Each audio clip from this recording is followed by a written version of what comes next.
সালামু আলাইকুম সবাইকে। এই মুহূর্তে যে যেখান থেকে বাংলাদেশের বসে লাইভটা দেখছো, কেউ ফেসবুকে আছো, কেউ ইউটিউবে আছো, কেউ আছো শিখো অ্যাপে। সবাইকে জানাচ্ছি আমি সাদর সম্ভাষণ। আমি আব্দুল্লাহ আল মেহেদী তোমাদের সঙ্গে আছি। আজকে এই এসএসসি 25 এর লক্ষ্য জিপিএ 5 যেটা এসএসসি এবং দাখিলের জন্য গদ্য পর্ব 1 এই ক্লাসটা নিয়ে আমি হাজির হয়ে গেছি। এই কোর্সটা আমরা জানি যে এটা হচ্ছে অন্য আর ৮-১০টা কোর্সের চেয়ে বেশ খানিকটা ডিফারেন্ট। তার প্রথম বিষয় হচ্ছে আমরা এখানে যা পড়াবো সেটা অনেক বেশি জিপড, অনেক বেশি কম্প্যাক্ট।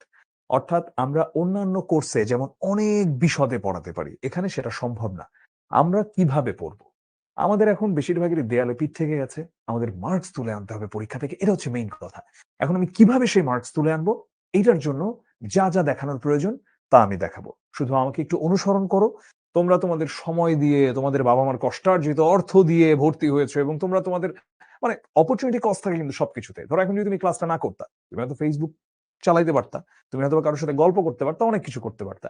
তুমি তার সবকিছু বাদ দিয়ে ক্লাসটা করতে এসেছো। তার মানে এটার প্রতি তোমার গুরুত্ব আছে। এখন আমাদেরকে শুধু একটু সুযোগ দিয়ে দাও। তুমি কনসেনট্রেশন দাও। কিভাবে তোমাকে বাংলায় এগিয়ে নিয়ে গিয়ে A+ পাইয়ে আনতে হয়, এই দায়িত্ব আমাদের। আমি আব্দুল্লাহ, শুরু করছি ক্লাসটা। ক্লাসের শুরুতে একটু বিলম্ব হয়ে গেল। আমি এখন একটু চ্যাটটা অফ করে দিব। আর ক্লাসের শুরুতে আমি একটা মানে কিছু রুলস অ্যান্ড রেগুলেশন সবসময় বলে দিই। যেটা ফেসবুকে করছো, ইউটিউবে করছো, ক্লাস কিংবা অ্যাপে করছো, সবার জন্য একই কথা। খাতা কলম নিয়ে বসবা, নাম্বার 1। এবং এক খাতায় 10টা জিনিস লিখবা। এই আকামটা করবা না। একটা খিচুড়ি খাতা বানাবা না। যেই খাতাতে বাংলা, ইংলিশ, ম্যাথ সব এরকম না। একটা খাতায় লিখবা বাংলা। এটাই ফাইনাল। এটাই পরীক্ষার আগে দেখে যাবে শেষ। আর কোনো গাইড কিছু দেখা লাগবে না। ওইটাই মানে ওই আব্দুল্লাহ ভাই যা বলছিল ওখান থেকেই আসবে। আমি চ্যালেঞ্জ দিয়ে বলতে পারি। ওই খাতা। দ্বিতীয় কথা হচ্ছে, এখন যা, যা গুরুত্বপূর্ণ নোট করবা, আমি যা, যা বলব সব গুরুত্বপূর্ণ নোট ডাউন করবা ক্লাসের মাঝখানে। এবং ক্লাস শেষ হবার পর হাতে ১০ মিনিট ১৫ মিনিট সময় নিয়ে ওই নোটটাকে আবার গুছিয়ে লিখবা। যাতে তুমি ওই নোটটা দেখলেই তুমি রিকল করতে পারো তুমি কি পড়েছিলা। ঠিক আছে? সো আমি জানি বাংলায় বেশিরভাগের অবস্থা অত্যন্ত শোচনীয়। বেশিরভাগ কিচ্ছু পড়স নাই। তো এখন আর সেটার হিসাব করে লাভ নাই। এখন আমরা ফুল মনোযোগ দিয়ে আমাদের পড়া শুরু করব। আর আমি নিজে আসলে মানসিকভাবে কিছুটা আমি বলব যে একটু আ মানে খুব বেশি ভালো অবস্থায় নেই, ভালো থাকার চেষ্টা করছি। আমার মা দীর্ঘ সময় ধরে শয্যাশায়ী একজন রোগী, পার্কিনসন পেশেন্ট এবং আরো নানা রকম জটিলতায় তিনি ভুগছেন। তো গতকালকে থেকে মানে নিউমোনিয়া এবং আরো নানা কারণে তিনি হাসপাতালে তিনি দীর্ঘদিন ধরেই ২ দিন পর, পর তার ভর্তি হতে হয়। তো তিনি ভর্তি হয়ে আছেন। তো আমি সবার কাছে আমার মায়ের জন্য দোয়া প্রার্থনা করি। আমি 10:30 পর্যন্ত ক্লাসটা নিব। তারপরে আমি আবার আজকে একটু রাত হয়ে যাচ্ছে। আমি আবার হাসপাতালে যাচ্ছি। ওখানে আমার পরিবারের অন্যান্য সদস্যরা আছে। তো আমি সর্বোচ্চ চেষ্টা করব আমার পক্ষ থেকে যতটুকু যা, যা পড়ালে পরীক্ষায় A+টা তুলে আসা যাবে, আমি সেটা হচ্ছে পড়াবো। সো আমি আর কোন কথা বাড়াচ্ছি না। আমি চলে যাচ্ছি ক্লাসে। আমি কিন্তু চ্যাট অফ করে দিয়েছি। এবং আমি আবার বলছি, আমার এত বছরের পড়ানোর অভিজ্ঞতায় আমি বুঝতে পারি শিক্ষার্থী কোথায় আটকায় বা শিক্ষার্থী কি নিয়ে প্রশ্ন করতে পারে।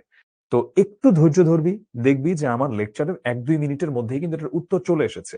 তারপরেও যদি না আসে, আমরা একটু প্রশ্নটা টুকে রাখি।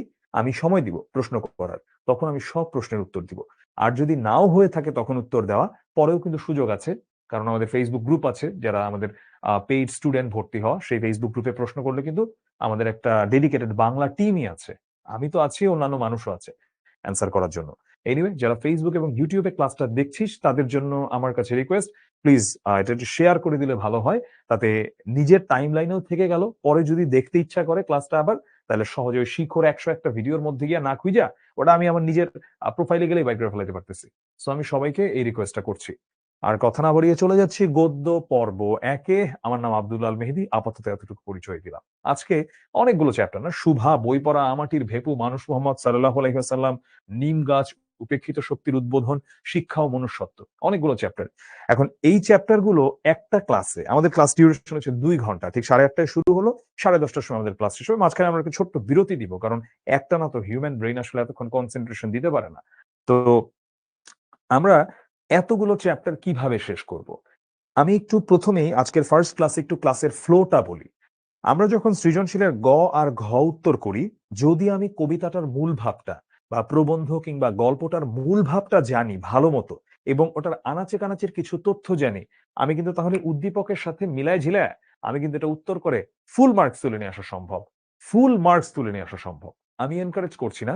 বাট আমি ব্যক্তিগত অভিজ্ঞতা শেয়ার করছি। আমি আমার ক্যাডেট কলেজে পড়ার সময় এমন ব্যাচমেট পেয়েছি এই এসএসসির টাইমে যে বেশিরভাগ গদ্য পদ্য পড়ে নাই। বেশিরভাগ গদ্য সহপাঠ পেয়েছে, বাংলাতে এ প্লাস পাইছে। খুব ভালো করে বাংলাতে এ প্লাস পাইছে। সে হচ্ছে যেটা করছে, সেরকম আমি এখন যেই কাজটা করতেছি, তো সেরকম বিভিন্ন মানুষের কাছে যে এগুলো জিস্ট গুলা জেনেছে যে এইটা কি, ওইটা কি, এটার গুরুত্বপূর্ণ চরিত্র কি, কোন কোন আঙ্গিক থেকে সৃজনশীল প্রশ্ন আসতে পারে, সে ওগুলা জেনে গিয়েছে। বাকিটা সে খেলা খেলা শেষ, সে মানে গেম ওভার করে দিয়ে আসছে। এখন আচ্ছা, এই মোহাম্মদুল্লাহ একটু কাইন্ডলি একটা, আমাদের কতজন পার্টিসিপেন্ট আছে ওরা একটা একটা স্ক্রিনশট একটু নিয়ে রাখো তো, আমাকে একটু স্ক্রিনশটটা পাঠাও তুমি, ঠিক আছে? আচ্ছা, হ্যাঁ, অ্যাপেরটা ফেসবুক ইউটিউব সবগুলাই নিও আর কি। অ্যাপেরটা একটু এখনই নিয়ে রাখো তুমি। আর যদি অ্যাপেরটা হচ্ছে 2.3 ক্রস করে তাহলে আবার নিও একবার কাইন্ডলি। আচ্ছা, সো আমরা যেটা বলছিলাম সেটা হলো যে এই যে আমি যদি জিস্টটা জানি, মানে আমি কিভাবে ক্লাসটা করাবো, আমি তোদেরকে ফার্স্টে ভাই জিস্ট বলবো। এখন লাইন ধরে ধরে পড়ানোর আর টাইম নাই।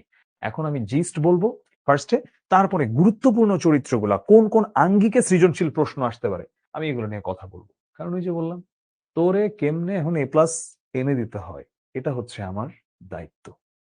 এখন তোকে পণ্ডিত বানানোর দায়িত্ব আমার না। এখন তোর পণ্ডিত বানাতে গেলে তোর জন্য এটা বিপজ্জনক সময়। কারণ তুই এখন লাস্ট মোমেন্টে আছিস বাবা। এখন আর সময় নেই। এটা অন্য আগের সময় ছিল বা পরে আরো সময় আসবে বিশদ জানার। তো আর কথা না বাড়ায় চলে যাই আমরা ক্লাসে। হ্যাঁ, ফার্স্টে শুভা। শুভা শুভাকার রবীন্দ্রনাথ ঠাকুরের সৃজনশীলের ক্ষেত্রে বাংলায় রবীন্দ্রনাথ ঠাকুরকে নিয়ে একটা সৃজনশীল আসবেই। আসবে মানে আসবেই, কোনো ডাউট নাই। নজরুলকে নিয়ে একটা সৃজনশীল আসবেই। আসবে মানে আসবে, এখানে কোনো ডাউট নাই। ধরে রাখো, প্রশ্ন আউট, শুভা থেকে একটা সৃজনশীল আসছে। ও তুমি যেই বোর্ডেরই হও না কেন, তুমি যশোর বোর্ডের হও, কুমিল্লা বোর্ডের হও, ঢাকা, ময়মনসিংহ, রাজশাহী, তুমি দিনাজপুর যেই বোর্ডেরই হও না কেন। আচ্ছা, রবীন্দ্রনাথ আমাদের প্রথমেই কি পড়তে হবে ফর দ্য এমসিকিউ, এবং আমাদের অবজেক্টিভের মানে ক আর খ এর জন্য কি পড়তে হবে সেগুলো আমি বলবো। আমাদের এমসিকিউ পার্টের সাথে সরাসরি আমাদের মিলে যায় ক পার্টটা, তাই না? মানে আমাদের হচ্ছে জ্ঞানমূলক অংশটা, কারণ জ্ঞানমূলক অংশটা তো এমসিকিউ এর মতো মুখস্থ। তো রবীন্দ্রনাথ ঠাকুরের যে মৃত্যু এবং জন্ম, 1861 তিনি জন্মগ্রহণ করেন, 1941 খ্রিস্টাব্দে তিনি মৃত্যুবরণ করেন। আমি এবার চলে যাচ্ছি রবীন্দ্রনাথ ঠাকুর নিয়ে যে লেখক পরিচিতির তথ্যগুলো আছে সেগুলো নিয়ে কিছু চুম্বক কথা বলবো, বেশি কথা বলবো না। কারণ বেশি কথা বলার মতো সময় নাই, প্রয়োজনও নাই। এগুলো তো পড়লেই বোঝা যায়। রবীন্দ্রনাথ ঠাকুরের পিতা ছিলেন মহর্ষি দেবেন্দ্রনাথ ঠাকুর, তার মাতা যিনি ছিলেন তার নামও এখানে দেয়া আছে, তার পিতামহের নাম দেয়া আছে প্রিন্স দ্বারকানাথ ঠাকুর। রবীন্দ্রনাথ জন্মেছিলেন কলকাতার জোড়াসাঁকোর ঠাকুর পরিবারে, যেটা ছিল 25শে বৈশাখ 1268 বঙ্গাব্দ, 7ই মে 1861 খ্রিস্টাব্দ। আমি একটু স্লো যাবার চেষ্টা করছি যাতে সবাই বুঝতে পারিস। তিনি মৃত্যুবরণ করেন 7ই আগস্ট 1941 খ্রিস্টাব্দ কলকাতায়। রবীন্দ্রনাথ ঠাকুরের মৃত্যুর স্মৃতিটা একটু বলে আমি চলে যাব সরাসরি আমাদের আজকের গল্পে। রবীন্দ্রনাথ ঠাকুর যেদিন মৃত্যুবরণ করেন, তিনি এমনিতে নেফ্রোলজিক্যাল কিছু প্রবলেমে ভুগছিলেন মৃত্যুর আগে। তার মানে ইউরোলজি, নেফ্রোলজি, কিডনি রিলেটেড কিছু সমস্যায় নানাভাবে চিকিৎসা করা হয়, এবং শেষ যেই অপারেশনটা তাকে করা হয়, অপারেশনটা আনসাকসেসফুল হয়। সেটা রবীন্দ্রনাথের যেই জোড়াসাঁকোর ঠাকুর বাড়ি, সেখানেই বারান্দাতে একটা অপারেশন থিয়েটারের মতো করে ওখানেই হচ্ছে, এবং ভারতবর্ষের সব বড় বড় ডাক্তাররা এসে এই কাজটা করেছিলেন। দুপুরবেলা আকাশবাণীতে প্রচারিত হলো কবিগুরু আর নাই, রবীন্দ্রনাথ ঠাকুর মৃত্যুবরণ করেছেন। অন্তিম যাত্রার উদ্দেশ্যে যাত্রা করেছেন স্বয়ং রবীন্দ্রনাথ ঠাকুর। সারা কলকাতার মানুষ রাস্তায় নেমে পড়ল, যে ঢল, মানুষের ঢল কাকে বলে, এক নজর রবি ঠাকুরকে দেখার জন্য। জোড়াসাঁকোর ঠাকুর পরিবারের মানে জোড়াসাঁকোরের ওখানটাতে, জোড়াসাঁকোর ওখানে। তো এত মানুষ, এত মানুষ, এত মানুষ, এতটাই মানুষ হয়ে গেল যে মুখাগ্নি যে করবে, রবীন্দ্রনাথের ছেলে যেতেও পারে নাই। লাস্ট পর্যন্ত রবীন্দ্রনাথ ছেলে অসুস্থ হয়ে গেছে। এরপর রবীন্দ্রনাথের ভাইয়ের ছেলে, রবীন্দ্রনাথের শ্মশানটা যেখানে, ওই সেখানে হচ্ছে মানে ওই হুগলি নদীর ওখানে সে পানিপথ দিয়ে সে গিয়েছে। তো বাই রোডে যেতে পারে নাই, বাই রোডের রাস্তা ব্লক হয়ে গেছে। জাস্ট আকাশবাণীতে প্রচার করছে যে রবীন্দ্রনাথ আর নাই। তো এই যে রবীন্দ্রনাথের মৃত্যু, সেই মৃত্যুটা ঘটেছিল কবে?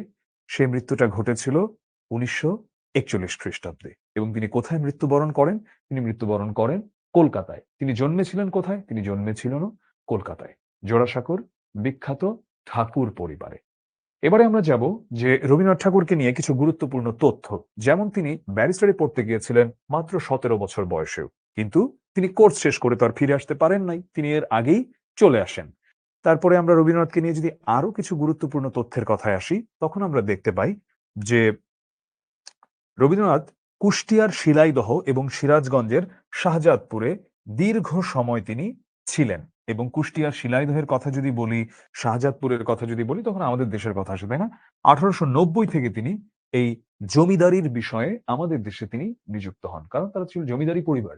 তো তিনি তো উত্তরাধিকার সূত্রে সেই জমিদারির মধ্যে তার তো কাজকর্ম আসে। ১৮৯০ থেকে আসেন এবং তিনি একটা বড় সময় ধরে কুষ্টিয়ার শিলাইদহ মানে আমাদের বাংলাদেশে আর সিরাজগঞ্জের শাহজাদপুরে তিনি দীর্ঘ সময় অবস্থান করেন।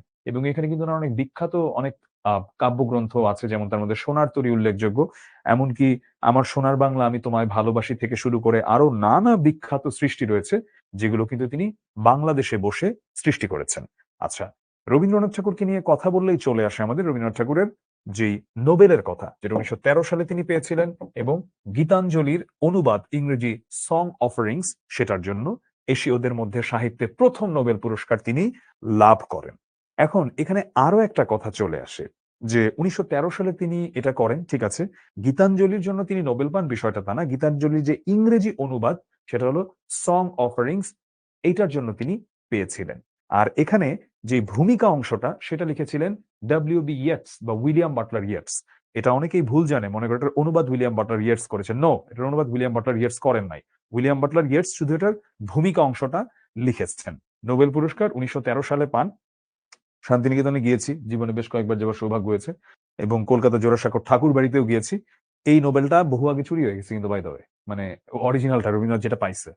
রবীন্দ্রনাথ ঠাকুরের এই সালগুলো আমরা একটু মনে রাখতে পারি, ঠিক আছে? এই সালগুলো থেকে আমাদের খুব ঘন ঘন প্রশ্ন এসে থাকে। যেমন তিনি অক্সফোর্ড ইউনিভার্সিটি থেকে ডি.লিট পেয়েছিলেন তার মৃত্যুর ১ বছর আগে। তিনি মৃত্যুবরণ করেন ১৯৪১-এ। ঠিক ১৯৪০ সালে তিনি অক্সফোর্ড থেকে ডি.লিট উপাধি পেয়েছিলেন।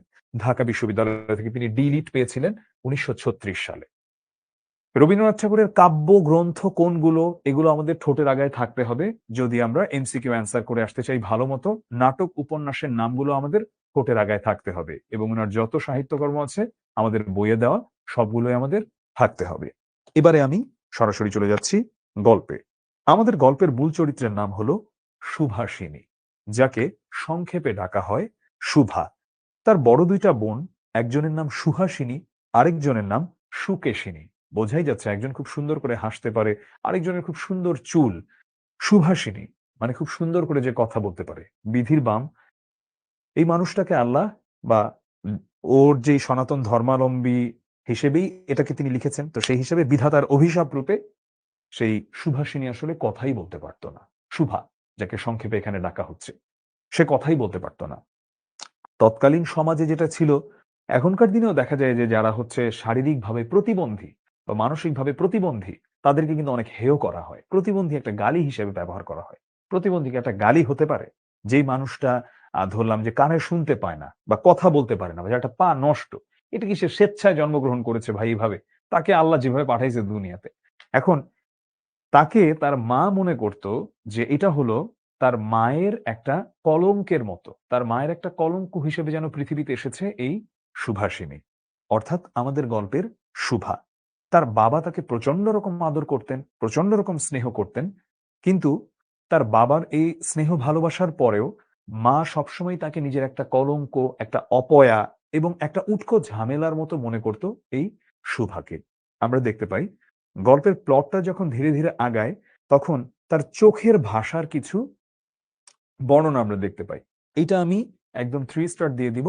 এইখান থেকে আসবে মানে আসবেই একটা সৃজনশীল। যদি সুভা থেকে প্রশ্ন আসে, তাহলে এখান থেকে আসবেই প্রশ্ন। সেটা হলো, সুভার কথা ছিল না, এই যে আমি এই অংশটা থেকেই বুঝাই। সেটা হলো যে মানে চোখ যে মনের কথা বলে, এটা হলো গিয়ে একদম একটা উৎকৃষ্ট কথা হতে পারে তার এক্ষেত্রে। আমরা জানি যে একজন মানুষ যখন কথা বলে তখন তার চোখ কিন্তু নানা রকম একটা অবস্থায় আসে।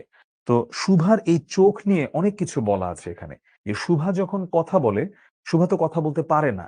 তাই তার চোখটা যেন আমরা কথা বলে যতটুকু বোঝাতে পারি, এর চেয়ে বেশি বোঝাতে পারে হচ্ছে তার চোখ।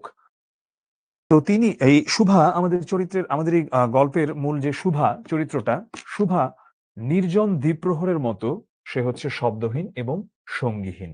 মানে নির্জন দ্বীপ্রহর বলতে সেই যে গ্রামের দুপুরবেলা যেখানে হচ্ছে সবকিছু যেন খুব নির্জন অলস অবস্থা, সেটার মতোই যেন শুভার না আছে মুখে কোনো শব্দ এবং না আছে কোনো সঙ্গী। আরে বাবা, একটা আমাদের সমাজ একটা প্রতিবন্ধী মেয়ে বলে তার সঙ্গে যেন কেউ বন্ধুত্বই করবেন।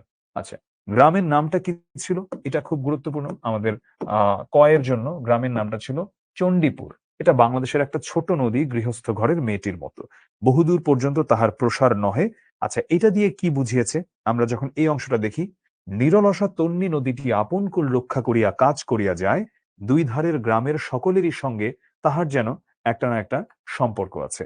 গৃহস্থ ঘরের সেই গ্রামের মেয়েটির মতো, সেই বউটির মতো, যে হচ্ছে একাধারে সবার জন্য কাজ করে যাচ্ছে, সবার সঙ্গেই তার কোনো না কোনো একটা সুসম্পর্ক আছে। এই নদীটা হচ্ছে তেমন। তেমনই একটা নদীর ধারেই হচ্ছে ওরা থাকতো, এবং যেই নদীটার ধারের ওই গ্রামটার নাম কি ছিল? গ্রামটার নাম ছিল চণ্ডীপুর। আচ্ছা, আমরা দেখব গল্পটা যখন আগাতে থাকে তখন এখানে আরো একটা বিষয় দেখব যে যেহেতু মানুষ ওকে সময় দেয় না, মানুষ ওকে পাত্তা দেয় না, তখন কি হয়? কাজকর্মে সে যখনই অবসর পায়, তখনই সে নদী তীরে এসে বসে এবং প্রকৃতির সাথে যেন সে কথা বলে।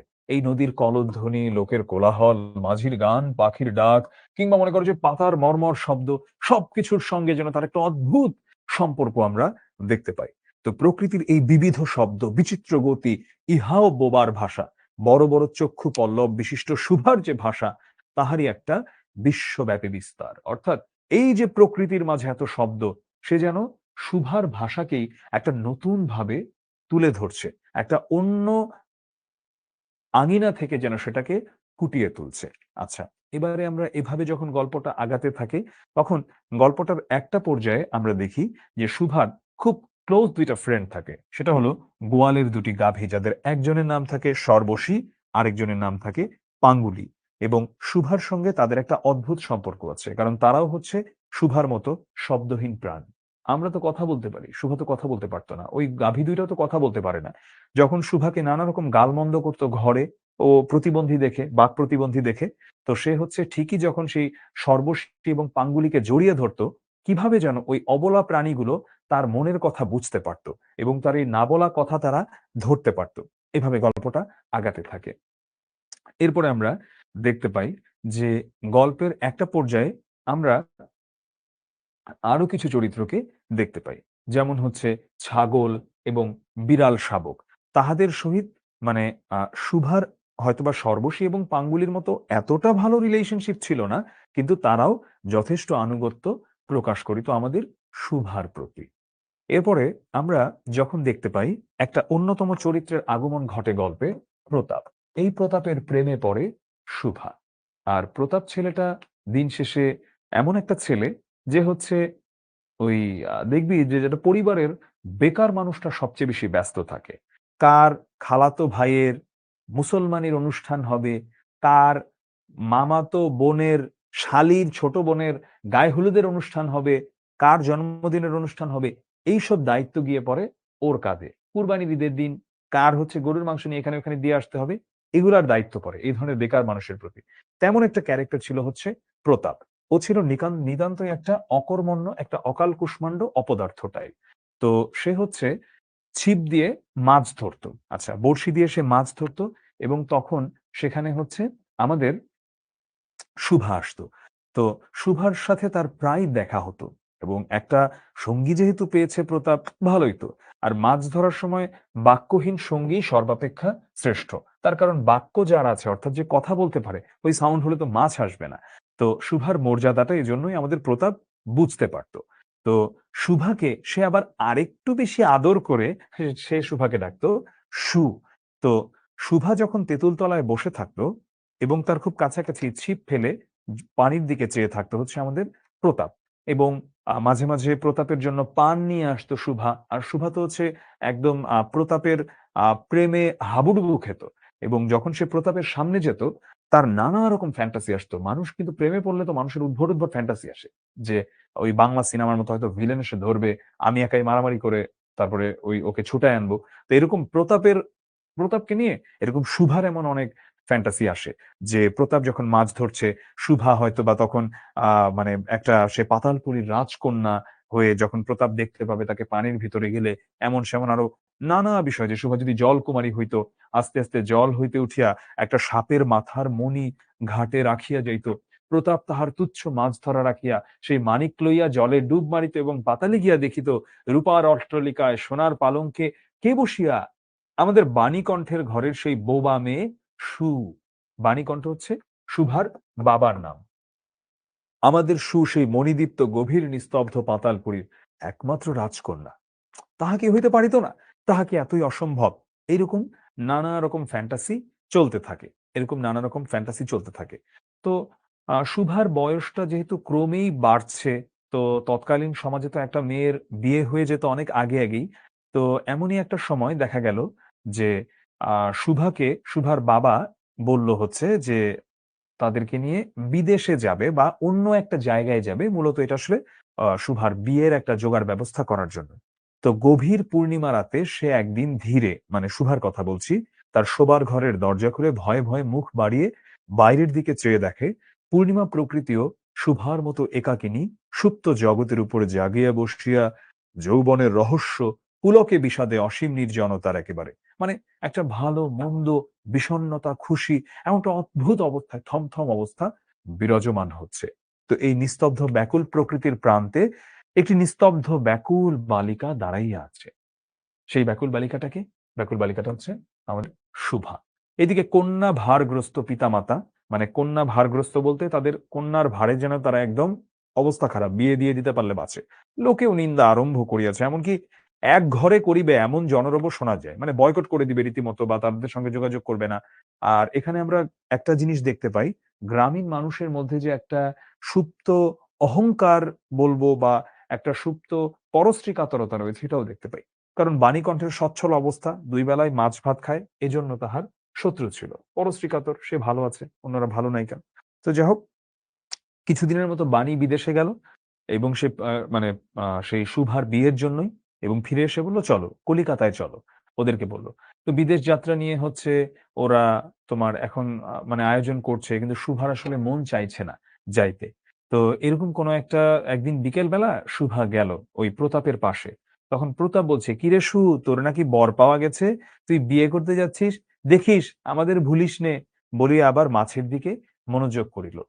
এই বিষয়টা হচ্ছে ওকে প্রচন্ড রকম কষ্ট দেয় যে আমি কি এমন খারাপ কিছু করেছি, আমি না হয় ওকে ভালোবেসেছিলাম, কিন্তু আমি তো ওর সাথে এমন কিছু করি নাই যে আমাকে এইরকম একটা কথা বললো আমাকে খোঁটা মেরে। তো এটা তার প্রচন্ড রকম গায়ে লাগে। তো শুভা তাহার পায়ের কাছে বসিয়া তাহার মুখের দিকে চাহিয়া তখন কাঁদিতে লাগিল। অবশেষে তাহাকে সান্ত্বনা দিতে গিয়া বাণীকণ্ঠের শুষ্ক কপলে, কপল মানে গাল, অশ্রু গড়াইয়া পড়িল। কাল কলিকাতায় যাইবার দিন স্থির হইয়াছে। শুভা গোয়াল ঘরে তাহার বাল্য সখীদের কাছে বিদায় লইতে গেল, মানে সর্বশী আর পাঙ্গুলি। তাহাদিগকে সহস্তে খাওয়াইয়া নিজের হাতে শেষবারের মতো খাওয়ালো। গলা ধরে একবার দুই চোখে যত পারে কথা ভরিয়া তাহাদের মুখের দিকে চাহিল। দুই নেত্র পল্লব হইতে, মানে দুই চোখ থেকে টপ টপ করিয়া অশ্রুজল পড়িতে লাগিল। অশ্রুজল ব্যাকরণগত দিক থেকে একটা ভুল শব্দ, কিন্তু সাহিত্যের ক্ষেত্রে বা কবিতার ক্ষেত্রে এটাকে আমরা উপেক্ষা করতে পারি। রবীন্দ্রনাথ এই শব্দটা অনেক ব্যবহার করতেন, বাট এটা ব্যাকরণগতভাবে একটা ভুল শব্দ। অশ্রু মানেই চোখের জল। সো এটা ইদার বলতে পারি চোখের জল অথবা বলতে পারি অশ্রু। সেদিন শুক্লা দ্বাদশীর রাত্রি। শুভা শয়নগৃহ হইতে বাহির হইয়া তাহার সেই চিরপরিচিত নদী তটে স্বল্প শয্যায় লুটাইয়া পড়িল। যেন ধরণীকে, এই প্রকাণ্ড মুখ মানবতাকে দুই বাহুতে ধরিয়া বলিতে চাহে, তুমি আমাকে যাইতে দিও না মা, আমার মতো দুটি বাহু বাড়াইয়া তুমিও আমাকে ধরিয়া রাখো।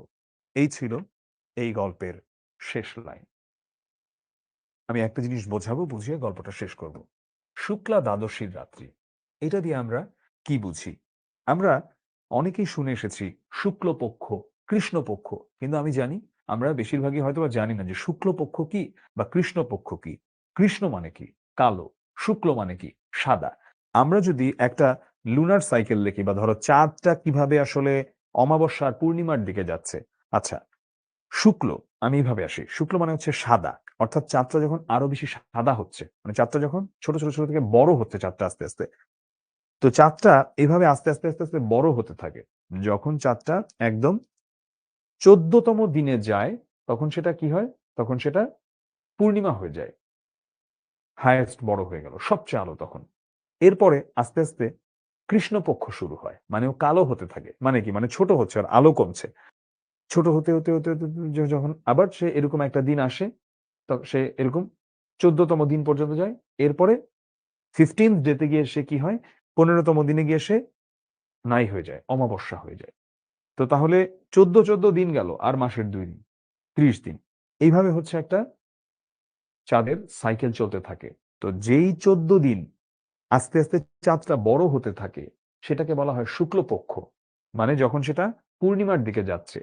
তো শুক্লা দ্বাদশীর রাত্রি মানে 12তম দিন, 14তম দিনে কিন্তু অনেক আলো, 15তম দিনে যে পূর্ণিমা হয়ে যাবে। তো তার মানে শুক্লা দ্বাদশীর রাত্রি মানে কি? মানে তখন কিন্তু অলরেডি চাঁদটা অনেক বড়, চারিদিকে মানে চাঁদের আলো একদম বাঁধ ভাঙছে এমন আর কি, থই থই চাঁদের আলো, এটাই বোঝাচ্ছে আর কি। তাহলে আর কৃষ্ণপক্ষে কি হয়? কৃষ্ণপক্ষে হচ্ছে যখন আস্তে আস্তে অমাবস্যার দিকে যায়। এটাই হচ্ছে আমাদের শুক্লপক্ষ এবং কৃষ্ণপক্ষ। কৃষ্ণ মানে কালো, তার মানে কালোর দিকে যাবে। কালোর দিকে যাবে মানে কি? মানে হচ্ছে অমাবস্যার দিকে যাচ্ছে। ঠিক আছে? মানে চাঁদটা আস্তে আস্তে ছোট হচ্ছে। আর আ শুক্লপক্ষ কি? শুক্লপক্ষ হচ্ছে সাদার দিকে যাওয়া। মানে চাঁদটা আস্তে আস্তে ছোট থেকে বড় হচ্ছে। এটাকে আমরা বলি শুক্লপক্ষ। আর যখন সেটা অমাবস্যার দিকে যায় সেটাকে আমরা বলি কৃষ্ণপক্ষ। আমি আশা করি সবাই আমরা এটা মোটামুটি বুঝতে পেরেছি এবং আমি মনে হতে পারে খুব বেশি কিছু বলি নাই। কিন্তু যেই আঙ্গিকের কথা বললাম বা যেই বিষয়গুলো নিয়ে আলোচনা করলাম, ঘুরে ফিরে এর বাইরে সৃজনশীল প্রশ্ন আমরা আজ অবধি আসতে দেখি নাই। এখানে আমি বলি যে কি ধরনের সৃজনশীল প্রশ্ন এসে থাকে? এখন আমি এটার একটা মডেল দেখাই। আমি একটা মডেল বলি। আমি 2nd ক্লাস থেকে প্র্যাকটিস কোয়েশ্চেন রাখবো। আজকের ক্লাসের চ্যাপ্টারগুলো অনেক বড়, আমি প্র্যাকটিস কোয়েশ্চেন রাখি নাই। 2nd ক্লাসে আমি প্রত্যেকটা চ্যাপ্টারের পরে একটা করে সৃজনশীল দেখাবো। কিন্তু আজকে আমি মুখে বলে দিচ্ছি। কারণ আজকে আমাদের চ্যাপ্টার বেশি। সেটা হলো যেমন কোনো একটা বাক প্রতিবন্ধী কোনো একটা ছেলে বা মেয়ের এক্সাম্পল দেয়। সাধারণত এটাই করে। সুভার যে ধরনের উদ্দীপক আসে এবং সেটার সাপেক্ষে যেমন এই যে সুভার চোখের ভাষা নিয়ে প্রশ্ন আসে, এটা সাধারণত খ-তে আসে। আর আমি এখন পর্যন্ত যা বললাম এই প্রতাপের সঙ্গে তার সম্পর্ক, তার বাবা-মার এই কন্যা দায়গ্রস্ত পিতা-মাতা সকল কিছু মিলে এইটা আমি যেভাবে বললাম, এর বাইরে আসলে আর কিছু গ কিংবা ঘ-তে আসে না। আর ক এর জন্য আমরা যখন অবজেক্টিভ গুলা পড়বো, আমরা যখন এক্সাম গুলা দিব, তখন আমাদের কাছে আরো ক্লিয়ার হয়ে যাবে ক আমরা কিভাবে অ্যান্সার করব। এনিওয়ে একটা কথা বলে নেওয়া ভালো, আমরা প্রতিটা সময় কিন্তু দেখতে পাই যে বাংলায় পোলাপান যেটা করে যে বাংলায় যে ফাত্রামি করার কারণে, যেটা তো মাতৃভাষা, এটা পইড়া কি হবে? আমি এমনিই পারব। এমনি তো আসলে পারে না। এটা এমনি পারার মতো জিনিস না। এটার জন্য পড়তে হবে। সো আমি যা বলছি এই ক্লাসগুলো কেউ মিস দিবি না। ক্লাস জয়েন করছিস ফার্স্ট টু লাস্ট ক্লাসে থাকবি পুরাটা। এটা ক্লাস ১ মুহূর্ত মিস দেওয়ার কিছু নাই। জাস্ট এই ক্লাসে যদি থাকিস, আমি গ্যারান্টি দিতে পারি। আমি গ্যারান্টি দিতে পারি। তোর A+ পাওয়ার 80% কাজ হয়ে গেছে। জাস্ট যদি ক্লাস করিস। আর বাকি 20% ওটুকু প্র্যাকটিস করতে হবে। পরীক্ষা দিতে হবে। পরীক্ষা দিলে টাইমড যে প্র্যাকটিসের বিষয়টা, মানে ওই টাইম ধরে লেখা। তো এখন তো এটাতে লেখা হয় না তোদের। তো পরীক্ষা দিবি। শিখতে তো আমরা অনেক এক্সাম নিব ইনশাআল্লাহ। এই লক্ষ্যজীবী 5 প্রোগ্রামে। সো এক্সাম দিলে তখন তো বোঝাই যাবে যে এটা কিভাবে হয় না হয়। তো যাই হোক, এই হলো আমাদের আ এটা গেল। এখন আমি একটু চ্যাটটা ওপেন করি। আমি একটু প্রশ্ন জানতে চাই যে কারো কি কোনো প্রশ্ন আছে কিনা? ঠিক আছে? একটা গল্পগুচ্ছ থেকে সংকলিত হয়েছে। এটাও একটা গুরুত্বপূর্ণ প্রশ্ন এমসিকিউর জন্য। হুম। আচ্ছা। কারো কোনো প্রশ্ন আছে কিনা আগে একটু জানি তারপরে আমি ইয়ে দিব। আচ্ছা, হ্যাঁ, যেভাবে আমি একটু চ্যাটে যাই। হ্যাঁ, আচ্ছা যেভাবে পড়াচ্ছি is everything fine? যেভাবে পড়াচ্ছি এভাবে পড়ালে কি আ হুম, হুম। আজকে যেভাবে পড়াচ্ছি এটা কি পিতামহ মানুষের দাদা? হ্যাঁ, আচ্ছা ঠিক আছে। আচ্ছা কি নোট? এই যে যা বলেছি এগুলাই নোট। শুক্লা দ্বাদশী ততক্ষণ বোঝালাম। আচ্ছা, হ্যাঁ। ঠিক আছে, ঠিক আছে, ঠিক আছে। না আমি পোল দিব না আজকে। আমি এখন চ্যাটে সব পিতামহ মানুষের দাদা। আচ্ছা, ঠিক আছে। হ্যাঁ, ওকে পারফেক্ট। হ্যাঁ, আমরা আর বেশি দূরে যাচ্ছি না। আমাদের আরো অনেকগুলো ক্লাস আছে। এখন তোদের কিন্তু সময় নাই খুব বেশি। ঠিক আছে? হ্যাঁ, ঠিক আছে। চ্যাটটা একটু কাইন্ডলি না চ্যাটটা পজ করার দরকার নেই। এখন সবাই আমরা এটা লিখি। শুভা নিজের বিয়ের সংবাদ ১ম কার কাছে পেয়েছিল? এটা বরিশাল বোর্ডে আসে ২০২২ এ। ঝটপট এটা এখন তাড়াতাড়ি এটা লিখ। এর অ্যান্সার কি হবে? অ্যান্সার আমি অ্যান্সার চাই। Facebook, YouTube অ্যাপ আমি কিন্তু সবগুলো দেখছি। অ্যান্সার চাই এটা। শুভা নিজের বিয়ের সংবাদ ১ম কার কাছে পেয়েছিল? হ্যাঁ, হ্যাঁ। শুভা নিজের এ, সি। না না না, প্রতাপের কাছে পাই নাই, প্রতাপের কাছে করতে পাবে। হুম, হুম। আচ্ছা, এটা কেউ কেউ লিখছে এ, কেউ কেউ লিখছে সি। আচ্ছা, এখানে আসলে কনফিউজড হওয়ার কিছু নাই। শুভা নিজের বিয়ের সংবাদ প্রথম কার কাছে পেয়েছিল? হ্যাঁ, প্রতাপের কাছেই পেয়েছিল। যখন হচ্ছে ও কনভারসেশনটাতে যায় প্রতাপের সঙ্গে, তখনই হচ্ছে প্রতাপ এরকম ভাবে তাকে কথাটা বলে। এটাই হচ্ছে কথা। এটার অ্যান্সার হচ্ছে সি। সে প্রতাপের কাছে পেয়েছিল।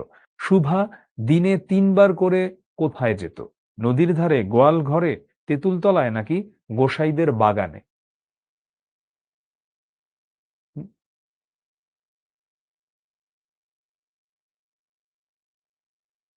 শুধু হচ্ছে ফ্রি ক্লাস বলতে আসলে একটা করে ফ্রি ক্লাস থাকছে। এই ১ম যেই ক্লাসটা, এটাই। এটা ছাড়া আসলে আর ফ্রি ক্লাস থাকছে না। হ্যাঁ, আশা করি আমি মাহফুজ উত্তর পেয়েছে। আচ্ছা, এটা হচ্ছে গোয়াল ঘরে। তো এইবারে আমরা বই পড়াতে চলে যাচ্ছি। আমি একটু চ্যাটটা আবার অফ করে দেই। আমি এখন আমাদের মনোযোগ দিতে হবে বেশি। ঠিক আছে? এখন আমাদের মনোযোগ দিতে হবে বেশি। চ্যাটটা আমি এখন একটু অফ করে দিচ্ছি। চ্যাটটা অফ করে দিয়ে এখন হচ্ছে আমি এই আমরা চলে যাব এবার বই পড়ায়। এইটা থেকে যদি তুই বলিস যে প্রশ্ন আসার সম্ভাবনা কত পার্সেন্ট? বলবো 90%। এটা থেকে প্রশ্ন আসার সম্ভাবনা বই পড়া থেকে। আমরা একটু পরে এমন চ্যাপ্টারও পাবো যে চ্যাপ্টারটা অতটা গুরুত্বপূর্ণ না। অত্যন্ত গুরুত্বপূর্ণ। এটাতে আমাদের এখন ফুল ফোকাস দিতে হবে বই পড়াতে। এটা কার লেখা? প্রমোদ চৌধুরীর লেখা। প্রমোদ চৌধুরী ১৮৬৮ সালে জন্মগ্রহণ করে মৃত্যুবরণ করেছিলেন ১৯৪৬ সালে। প্রমোদ চৌধুরীর সঙ্গে কিন্তু রবীন্দ্রনাথের একটা সম্পর্ক আছে। রবীন্দ্রনাথ সম্পর্কে প্রমোদ চৌধুরীর চাচা শ্বশুর হন। অর্থাৎ প্রমোদ চৌধুরীর যিনি ওয়াইফ ইন্দিরা দেবী চৌধুরানী, তিনি হচ্ছেন রবীন্দ্রনাথের ভাতিজি। অত্যন্ত তেজস্বিনী একজন মহিলা, এবং যিনি, ওই ভদ্রমহিলা, প্রথম কোন বাঙালি যিনি আইসিএস মহিলা, প্রথম বাঙালি মহিলা যিনি আইসিএস অফিসার হন, মানে ইন্ডিয়ান সিভিল সার্ভিস। তখন কিন্তু ওগুলো মন্ত্রী হইতো ব্রিটিশরা। আর মহিলাদের তো আসলে তখন ওইভাবে মানে মেয়েদের নারী শিক্ষার বিষয়টাও ছিল না।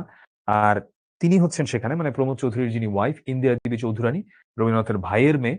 তো তিনি হচ্ছেন প্রথম মহিলা আইসিএস অফিসার। রবীন্দ্রনাথের বহু গান তিনি অনুবাদ করেছেন, এবং শান্তিনিকেতনে গেলে দেখা যায় শান্তিনিকেতনের মিউজিয়ামে অনেক চিঠি আছে যে ভাতিজির সঙ্গে রবীন্দ্রনাথের কনভারসেশন, এবং একটা অসাধারণ একটা রিলেশনশিপ ছিল। কারণ তার ভাতিজিও ছিল প্রচন্ড ব্রিলিয়ান্ট এবং ট্যালেন্টেড একজন মানুষ।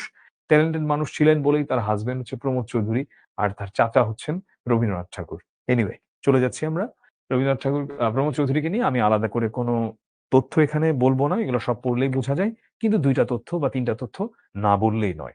যেমন প্রমোদ চৌধুরীর সাহিত্যিক ছদ্মনাম ছিল বীরবল। এটা আমি 3 স্টার দিলাম। এটা অজস্রবার এসেছে অবজেক্টিভে। তারপরে প্রমোদ চৌধুরীর সম্পাদিত একটা পত্রিকা ছিল, যে পত্রিকাটার নাম ছিল সবুজ পত্র। এই পত্রিকাটা আমাদের বাংলা সাহিত্যে অগ্রণী ভূমিকা পালন করা একটা পত্রিকা।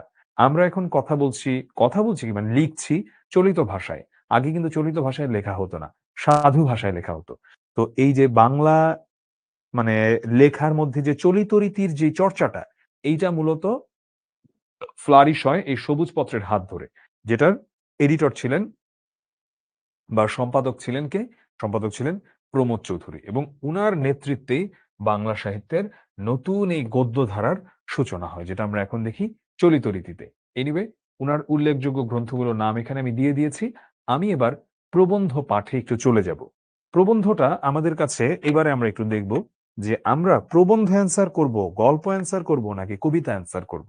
আমি যদি পার্সোনালি একটা সাজেশন দেই, আমরা চেষ্টা করব প্রবন্ধ এভয়েড করতে। কেন প্রবন্ধ এভয়েড করতে চেষ্টা করব? স্বভাবত বা সাধারণত প্রবন্ধগুলা কিন্তু একটু কমপ্লেক্স আমাদের গল্পের চেয়ে বা কবিতার চেয়ে একটু কমপ্লেক্স। এখন তাহলে আমরা কি বই পড়াকে কি স্কিপ করব? না, বই পড়াকে আমরা স্কিপ করব না। কেন বই পড়াকে স্কিপ করব না? কারণ বই পড়া প্রবন্ধটা এত গুরুত্বপূর্ণ, এটা থেকে প্রশ্ন আসবেই, এবং এটা থেকে প্রশ্ন আসবেই। এটা কি কমপ্লেক্স? অফকোর্স এটাও কিছুটা কমপ্লেক্স। প্রবন্ধ মানে একটু কমপ্লেক্স গল্প বা কবিতার চেয়ে। তো সেক্ষেত্রে আমরা কি করব? আমরা এটা সম্পর্কেও জেনে যাব। আর পরীক্ষার হলে আমি যেটা দেখি অনেক সময় শিক্ষার্থীদের, ওরা মনে কর যে আমি বিগত বছরের কথা বলছি। আমি আশা করি তোদের সাথে ইনশাআল্লাহ এটা হবে না। কোন একটা চ্যাপ্টার ও স্কিপ করে গেছে। আর কোন একটা চ্যাপ্টার পড়ে গেছে। ও যে চ্যাপ্টারটা পড়ে গেছে, ওই চ্যাপ্টারটা থেকে যথেষ্ট কমপ্লেক্স একটা সৃজনশীল এসেছে। ও যে চ্যাপ্টারটা পড়ে যায় নাই, বাট মোটামুটি ইজি একটা চ্যাপ্টার ছিল। হয়তোবা একটু চোখ বুলায় গেলেই সেটা অ্যান্সার করে আসতে পারত। সেই চ্যাপ্টার থেকে পানির মতো সহজ একটা প্রশ্ন আসছে। তাইলে লাভটা কি হইল? এটা ধরাটা খাইল না ও? মানে ও হচ্ছে যদি একটু কোন রকম ধারণা নিয়ে যেত তাইলেও 10-এ অন্তত 8-9 কিন্তু তুলে আনতে পারত। তো এই জন্য আমরা ফাঁকি মেরে চলে যাব না। আমরা যা, যা আছে সবগুলো সম্পর্কে ধারণা নিব। এই প্রবন্ধটা আমরা দেখি শুরু থেকেই প্রবন্ধটাতে বই পড়ার গুরুত্ব, বই পড়ার মাহাত্ম্য এই বিষয়গুলো নিয়েই নানা রকম আলোচনা করেছেন প্রমোদ চৌধুরী। আমরা প্রমোদ চৌধুরীকে নিয়ে কতজন জানি আমি জানি না। প্রমোদ চৌধুরীর পেশাগত জীবনে একটু যাইতো। তিনি কি ছিলেন? তিনি কিন্তু প্রমোদ চৌধুরী ওয়াজ আ ব্যারিস্টার। ঠিক আছে? প্রমোদ চৌধুরী ওয়াজ আ ব্যারিস্টার। তিনি এমএ ডিগ্রি লাভ করেন এবং পরে ব্যারিস্টারি পড়ার জন্য তিনি বিলেত যান। তো যদিও তিনি সাহিত্যিক হিসেবে আমরা তাকে দেখি, কিন্তু এখানে তিনি বই পড়ার কথায় নানাভাবে আইনের নানা বিষয় তুলে এনেছেন। আমি এখন একটা বিষয় বলছি, এটা থেকে সৃজনশীল অনেকবার এসেছে। সেটা হলো নজির না আউড়ে যদি কবিতা পাঠ করা হয়। আচ্ছা, নজির না আউড়ে কি বোঝাচ্ছে এটা দিয়ে একটু দেখি। যখন একটা কোর্টের মধ্যে বিচারকের সামনে যিনি হচ্ছেন উকিল থাকেন, সেটা তিনি আসামি পক্ষের উকিল হোক আর যেই পক্ষের উকিলই হোক, তিনি নজির বলতে কি বোঝায়? মানে রেকর্ড যেগুলো থাকে, মনে কর ধর তুই একটা লয়ার। এখন ধর তুই একটা ফৌজদারি মামলা লড়তেছিস বা যেকোনো বা সিভিল ল যেটাই হোক। এখন সেই মামলা লড়ার সময় তোর তো নানা রকম এভিডেন্স তো বলতে হয় তার বিরুদ্ধে বা তার বিরুদ্ধে তো না, মানে যে তার পক্ষে সে তার পক্ষেগুলো তো বলতে হয়, উপস্থাপন করতে হয়। এখন সেটা না বলে যদি বিচারকের সামনে গিয়ে সে বলে হঠাৎ করে যে আহ 1000 বছর ধরে আমি পথ হাঁটিতেছি পৃথিবীর পথে, সিংহল সমুদ্র শেষে, নিশীথের অন্ধকারে মলয় সাগরে বিম্বিসার অশোকের ধূসর জগৎ। এখন সে যদি কবিতা পড়ে তাহলে তো হচ্ছে কেস হারবে, মামলা হারবে। কিন্তু আমরা শুধু সেই বিষয়গুলোকেই গুরুত্ব দেই যেটা আমাদের পেশাগত কাজে কিংবা আমাদের ইনস্ট্যান্ট কোন একটা সাফল্য এনে দেয়। এটা এখনো আমরা এই কাহিনীটার সাথে মিলাইতে পারবো বই পড়ার সাথে। আমি বলছি কেন? কারণ আমাদের সৃজনশীলগুলা কিন্তু খুব আধুনিক সৃজনশীলও চলে আসতে পারে। তো বই পড়াতে আমরা দেখি যে নানা দৃষ্টিকোণ থেকে নানা আঙ্গিক থেকে তিনি বই পড়ার গুরুত্বকে বুঝিয়েছেন। যেমন তিনি বলেন যে দেহের চিকিৎসার জন্য যেমন হসপিটাল প্রতিষ্ঠা করা দরকার আছে, তেমনি মনের এটা একটু মিনিমাইজ করে দাও কাইন্ডলি। এবং মনের চিকিৎসার জন্য তেমনি প্রয়োজন আছে আমাদের লাইব্রেরি প্রতিষ্ঠা করা। এবং কেন তিনি এটা বলেন? কারণ তিনি বলেন যে ধর্মচর্চা সেটা এক জায়গাতে যেয়ে করা যায় বা অন্য নানা রকম চর্চা নানা জায়গাতে যেয়ে করা যায়। কিন্তু জ্ঞানের প্রকৃত চর্চা সেটা শুধু লাইব্রেরিতেই হয়। সেটা লাইব্রেরি ছাড়া অন্য কোথাও হয় না। তো তিনি এটার উপর আলোকপাত করেছেন এবং এটার উপর আলোকপাত করার মধ্য দিয়ে তিনি নানাভাবে ফুটিয়ে তুলেছেন এই বই পড়ার যে গুরুত্বগুলো এবং সাহিত্যকে তিনি এমন একটা অঙ্গ হিসেবে বলেছেন আমাদের জীবনের জ্ঞানের ক্ষেত্রে। সাহিত্য সকল কিছুর সম্মিলন। সেটা হোক অর্থনীতি, হোক সেটা অন্যান্য যত শাস্ত্র আছে, সকল শাস্ত্রের একটা সম্মিলন পাওয়া যায় সাহিত্যের মধ্যে। চলো, আমি জিসটা বললাম ঠিক আছে, এখন আমরা একটু আগাতে থাকি। এখন আমরা এই যে তিনি বলছেন যে আমি যখন এরকম একটা দুঃখ দারিদ্র্যের দেশে যেখানে মানুষের নুন আনতে পান্তা ফুরায়, এই রোগ শোক, সেখানে যখন আমি বই পড়ার কথা বলছি তখন সেটা অনেকের কাছে একটা নির্মমও ঠেকবে। কেন নির্মম ঠেকবে? একটা রিক্সাওয়ালা মামাকে যেয়ে তুমি যদি এখন বলো যে আপনি কি পাওলো কোয়েলহোর ওর একটা বই পড়ছেন? আপনি কি পাওলো কোয়েলহোর 'দি অ্যালকেমিস্ট' পড়ছেন? কিংবা আপনি কি ধরেন ওই মানে মার্ক টওয়াইনের ওই বইটা পড়ছেন? কিংবা লিও টলস্টয়ের 'ওয়ার এন্ড পিস' পড়ছেন? আ ফিওদর দস্তয়েভস্কির 'ব্রাদার্স কারামাজভ' পড়ছেন? এটা লাভ আছে উনারে বইলা? এটা তো ফাইজলামি করতেছিস তুই উনার সাথে। ওই লোক ভাই পেটের ধান্দায় আছে। উনারে কি আমার এগুলো বলে লাভ আছে? তো উনি এটা বলছেন যে এই জাতি, এমনিতেই জাতির এত রোগ শোক, গরিব মানুষজন, সেখানে আমার এই বই পড়ার কথাটা বলা অনেক ক্ষেত্রে বোধহয় ভুল। কিন্তু এটাও সে বিশ্বাস করে যে এটাই আমাদের এই মানে যে শিক্ষার বিষয়টা, এটা হচ্ছে আমাদের গায়ের জ্বালা এবং চোখের জল ২ টাই দূর করবে। কিন্তু আ আমাদের উদ্ধারের জন্য এইটা ছাড়া আর কোন সদুপায় সে চোখের সামনে দেখতে পায় না। এবং আ সাহিত্য চর্চা শিক্ষার সর্বপ্রধান অঙ্গ। এটা তিনি বারবার বলেছেন। সাহিত্য চর্চা শিক্ষার সর্বপ্রধান অঙ্গ। আর আমরা যেটার নগদ বাজার দর আছে শুধু সেটাকেই আমরা সবচেয়ে বেশি গুরুত্ব দিই। মানে যেটা পড়লে এই মুহূর্তে লাভ হবে। যেমন হয়তোবা বিসিএস এর বই পড়লে একটা মানুষের এই মুহূর্তে লাভ হবে। কিন্তু সে যদি ধরলাম যে ক্রাইম অ্যান্ড পানিশমেন্ট পড়ে ফিওদর দস্তয়েভস্কির, তাইলে এইটাতে এই মুহূর্তে তার লাভ হইব না। কিন্তু এটার মানে লং টার্ম লাভটা আছে আরকি। তো এ কারণে ডেমোক্রেসি সাহিত্যের সার্থকতা বোঝে না। ডেমোক্রেসি বলতে আমাদের যে মেজরিটি দেশের তারা বোঝে না, বোঝে শুধু অর্থের সার্থকতা, মানে টাকা পয়সা কামানোটাকে ভালো মতো বোঝে। এই লাইনটা থেকে নিয়মিত প্রশ্ন এসে থাকে। ডেমোক্রেসির গুরুরা চেয়েছিলেন সকলকে সমান করতে, কিন্তু তাদের শিষ্যরা তাদের কথা উল্টো বুঝে প্রতিজনেই হতে চায় বড় মানুষ। অর্থাৎ ডেমোক্রেসির যারা গুরু, মানে ডেমোক্রেসিটা এসেছে কোথা থেকে? গণতন্ত্রটা মেইনলি আইডিয়াটা এসেছে তো আমরা দেখতে পাই যে আব্রাহাম লিঙ্কনের কাছ থেকে, মানে ওর কথা ওয়েস্ট থেকে এসেছে আর কি। তো এখন সেখান থেকে যখন আসে, আমরা দেখতে পাই যে তারা চেয়েছে কি, গণতন্ত্র চায় সবাইকে সমান করতে। কিন্তু আমরা এখানে বরং একটা সম্পূর্ণ উল্টা কাজ করছি। আমরা যেটা করছি, আমরা এখানে সবাইকে সমান করা তো দূরে থাক, আমরা চাচ্ছি বরং সবাই বড় হতে। এই হলো গিয়ে আমাদের সমস্যা। এজন্যই তিনি বলেছেন ব্যাধি সংক্রামক, স্বাস্থ্য নয়। মানে আমরা যখন ডেমোক্রেসির গুণগুলো আয়ত্ত না করে বরং খারাপ বিষয়গুলো নিয়েছি, ব্যাধি সংক্রামক, স্বাস্থ্য নয়। মানে একটা মানুষ যে জিম টিম করে, অনেক হেলদি হেলদি খাবার দাবার খায়, এখন আমি যদি তার আশেপাশে থাকি, কোনো সম্ভাবনা আছে যে আমিও হেলদি হয়ে যাব? সম্ভাবনা নাই। কিন্তু একটা মানুষ যার করোনা হয়েছে বা যার কোনো একটা ছোঁয়াচে রোগ, আমি তার সাথে একটু আশেপাশে ঘুরি, আমারও হয়ে যাবে। জ্বরওয়ালা মানুষের পাশে থাকলে জ্বর হয়ে যায়। সো এটার কথাই বলছে ব্যাধি সংক্রামক, মানে রোগটাই আলটিমেটলি একজনের থেকে আরেকজনের কাছে যায় বা খারাপ জিনিসটা যায়, স্বাস্থ্য বা ভালো জিনিসটা আসলে যায় না। আর আমাদের শিক্ষিত সমাজের মূল লোভটা পড়ে রয়েছে টাকা পয়সার দিতে, তাই সাহিত্য চর্চা নিয়ে আসলে অনেকেরই মাথা ব্যথা নাই। কারণ যারা দেখা যায় ওর পেশার কাজের জন্য অনেক ল রিপোর্ট কিনবে, অনেক কিছু কিনবে, কিন্তু সে কোনো একটা বই কিনবে, কাব্যগ্রন্থ, এইটাতে তার আসলে কোনো মাথা ব্যথা নাই। আমি যে লাইনটা বলছিলাম, নজির না আউড়ে কবিতা আবৃত্তি করলে মামলা যে হারতে হবে, সে তো জানা কথা। কিন্তু যে কথা জজে শোনে না, তার যে কোনো মূল্য নেই, এটাই হচ্ছে পেশাদারদের মহাভ্রান্তি। এটা এখনকার দিনের প্যারেন্টসদের সাপেক্ষেও বলা যায় যে একটা জিনিস যেটা পড়লে পরীক্ষায় নম্বর আসবে না, তো তার মানেই যে জিনিসটা খারাপ, বিষয়টা তো আসলে এমন না। মানে আমাদের জগৎটা তো এত ছোট না দিন শেষে। আচ্ছা, এরপরে আমরা দেখছি এখানে তিনি আরেকটা কথা বলেন যে এ যুগে যে জাতির জ্ঞানের ভান্ডার শূন্য, সে জাতির ধনের ভবানী। ভাঁড়েও ভবানী মানে হচ্ছে শূন্য বা একদম তল্পিতল্পা নাই এমন। এটা বলছে কেন? এটা তিনি বলছেন তার কারণ, যেই জাতির কোনো জ্ঞান ত্যান নাই, জ্ঞানের অবস্থা খুব খারাপ, সেই জাতির আসলে দিন শেষে সম্পদের অবস্থাও কোনো কিছু নাই। কারণ মানুষের জ্ঞান এবং সম্পদ একটা আরেকটার সঙ্গে কিন্তু খুব গভীরভাবে সম্পর্কযুক্ত। যদি হচ্ছে মানুষের তোর জ্ঞান থাকে, তোর তোর তো ধর তোর কাছে অনেক সম্পদ আছে, এটা আছে সেটা আছে, তোর কাছে জ্ঞান নাই, কিন্তু সম্পদ রাখতে পারবি না, সম্পদ তো চলে যাবে তোর কাছ থেকে। কিন্তু তোর কাছে জ্ঞান আছে, এই মুহূর্তে হয়তো সম্পদ নাই, কিন্তু তুই তো সম্পদ অ্যাকিউমুলেট করতে পারবি, তুই উপার্জন করতে পারবি। এটার কথাই তিনি বলছেন। তারপরে যে জাতি মনে বড় নয়, সে জাতি জ্ঞানেও বড় নয়, এগুলোও তিনি বলেছেন। আচ্ছা, এবারে আমরা আসি যে তিনি বারবার সাহিত্যের গুরুত্বটাকে কিভাবে বুঝিয়েছেন। মানুষের পুরো মনটার সাক্ষাৎ পাওয়া যায় শুধু সাহিত্যে। দর্শন, বিজ্ঞান ইত্যাদি হচ্ছে মন গঙ্গার তোলা জল। মানে ধর একটা জায়গা থেকে, গঙ্গা থেকে আমি শুধু একটু জল তুললাম, ওটা হচ্ছে ওই এক একটা সেক্টর, কিন্তু সেটার পূর্ণ স্রোত আবহমান কাল ধরে সেটা শুধু ভেসে আমরা কোথায় পাই? সেটা পাই সাহিত্যের ভেতরে।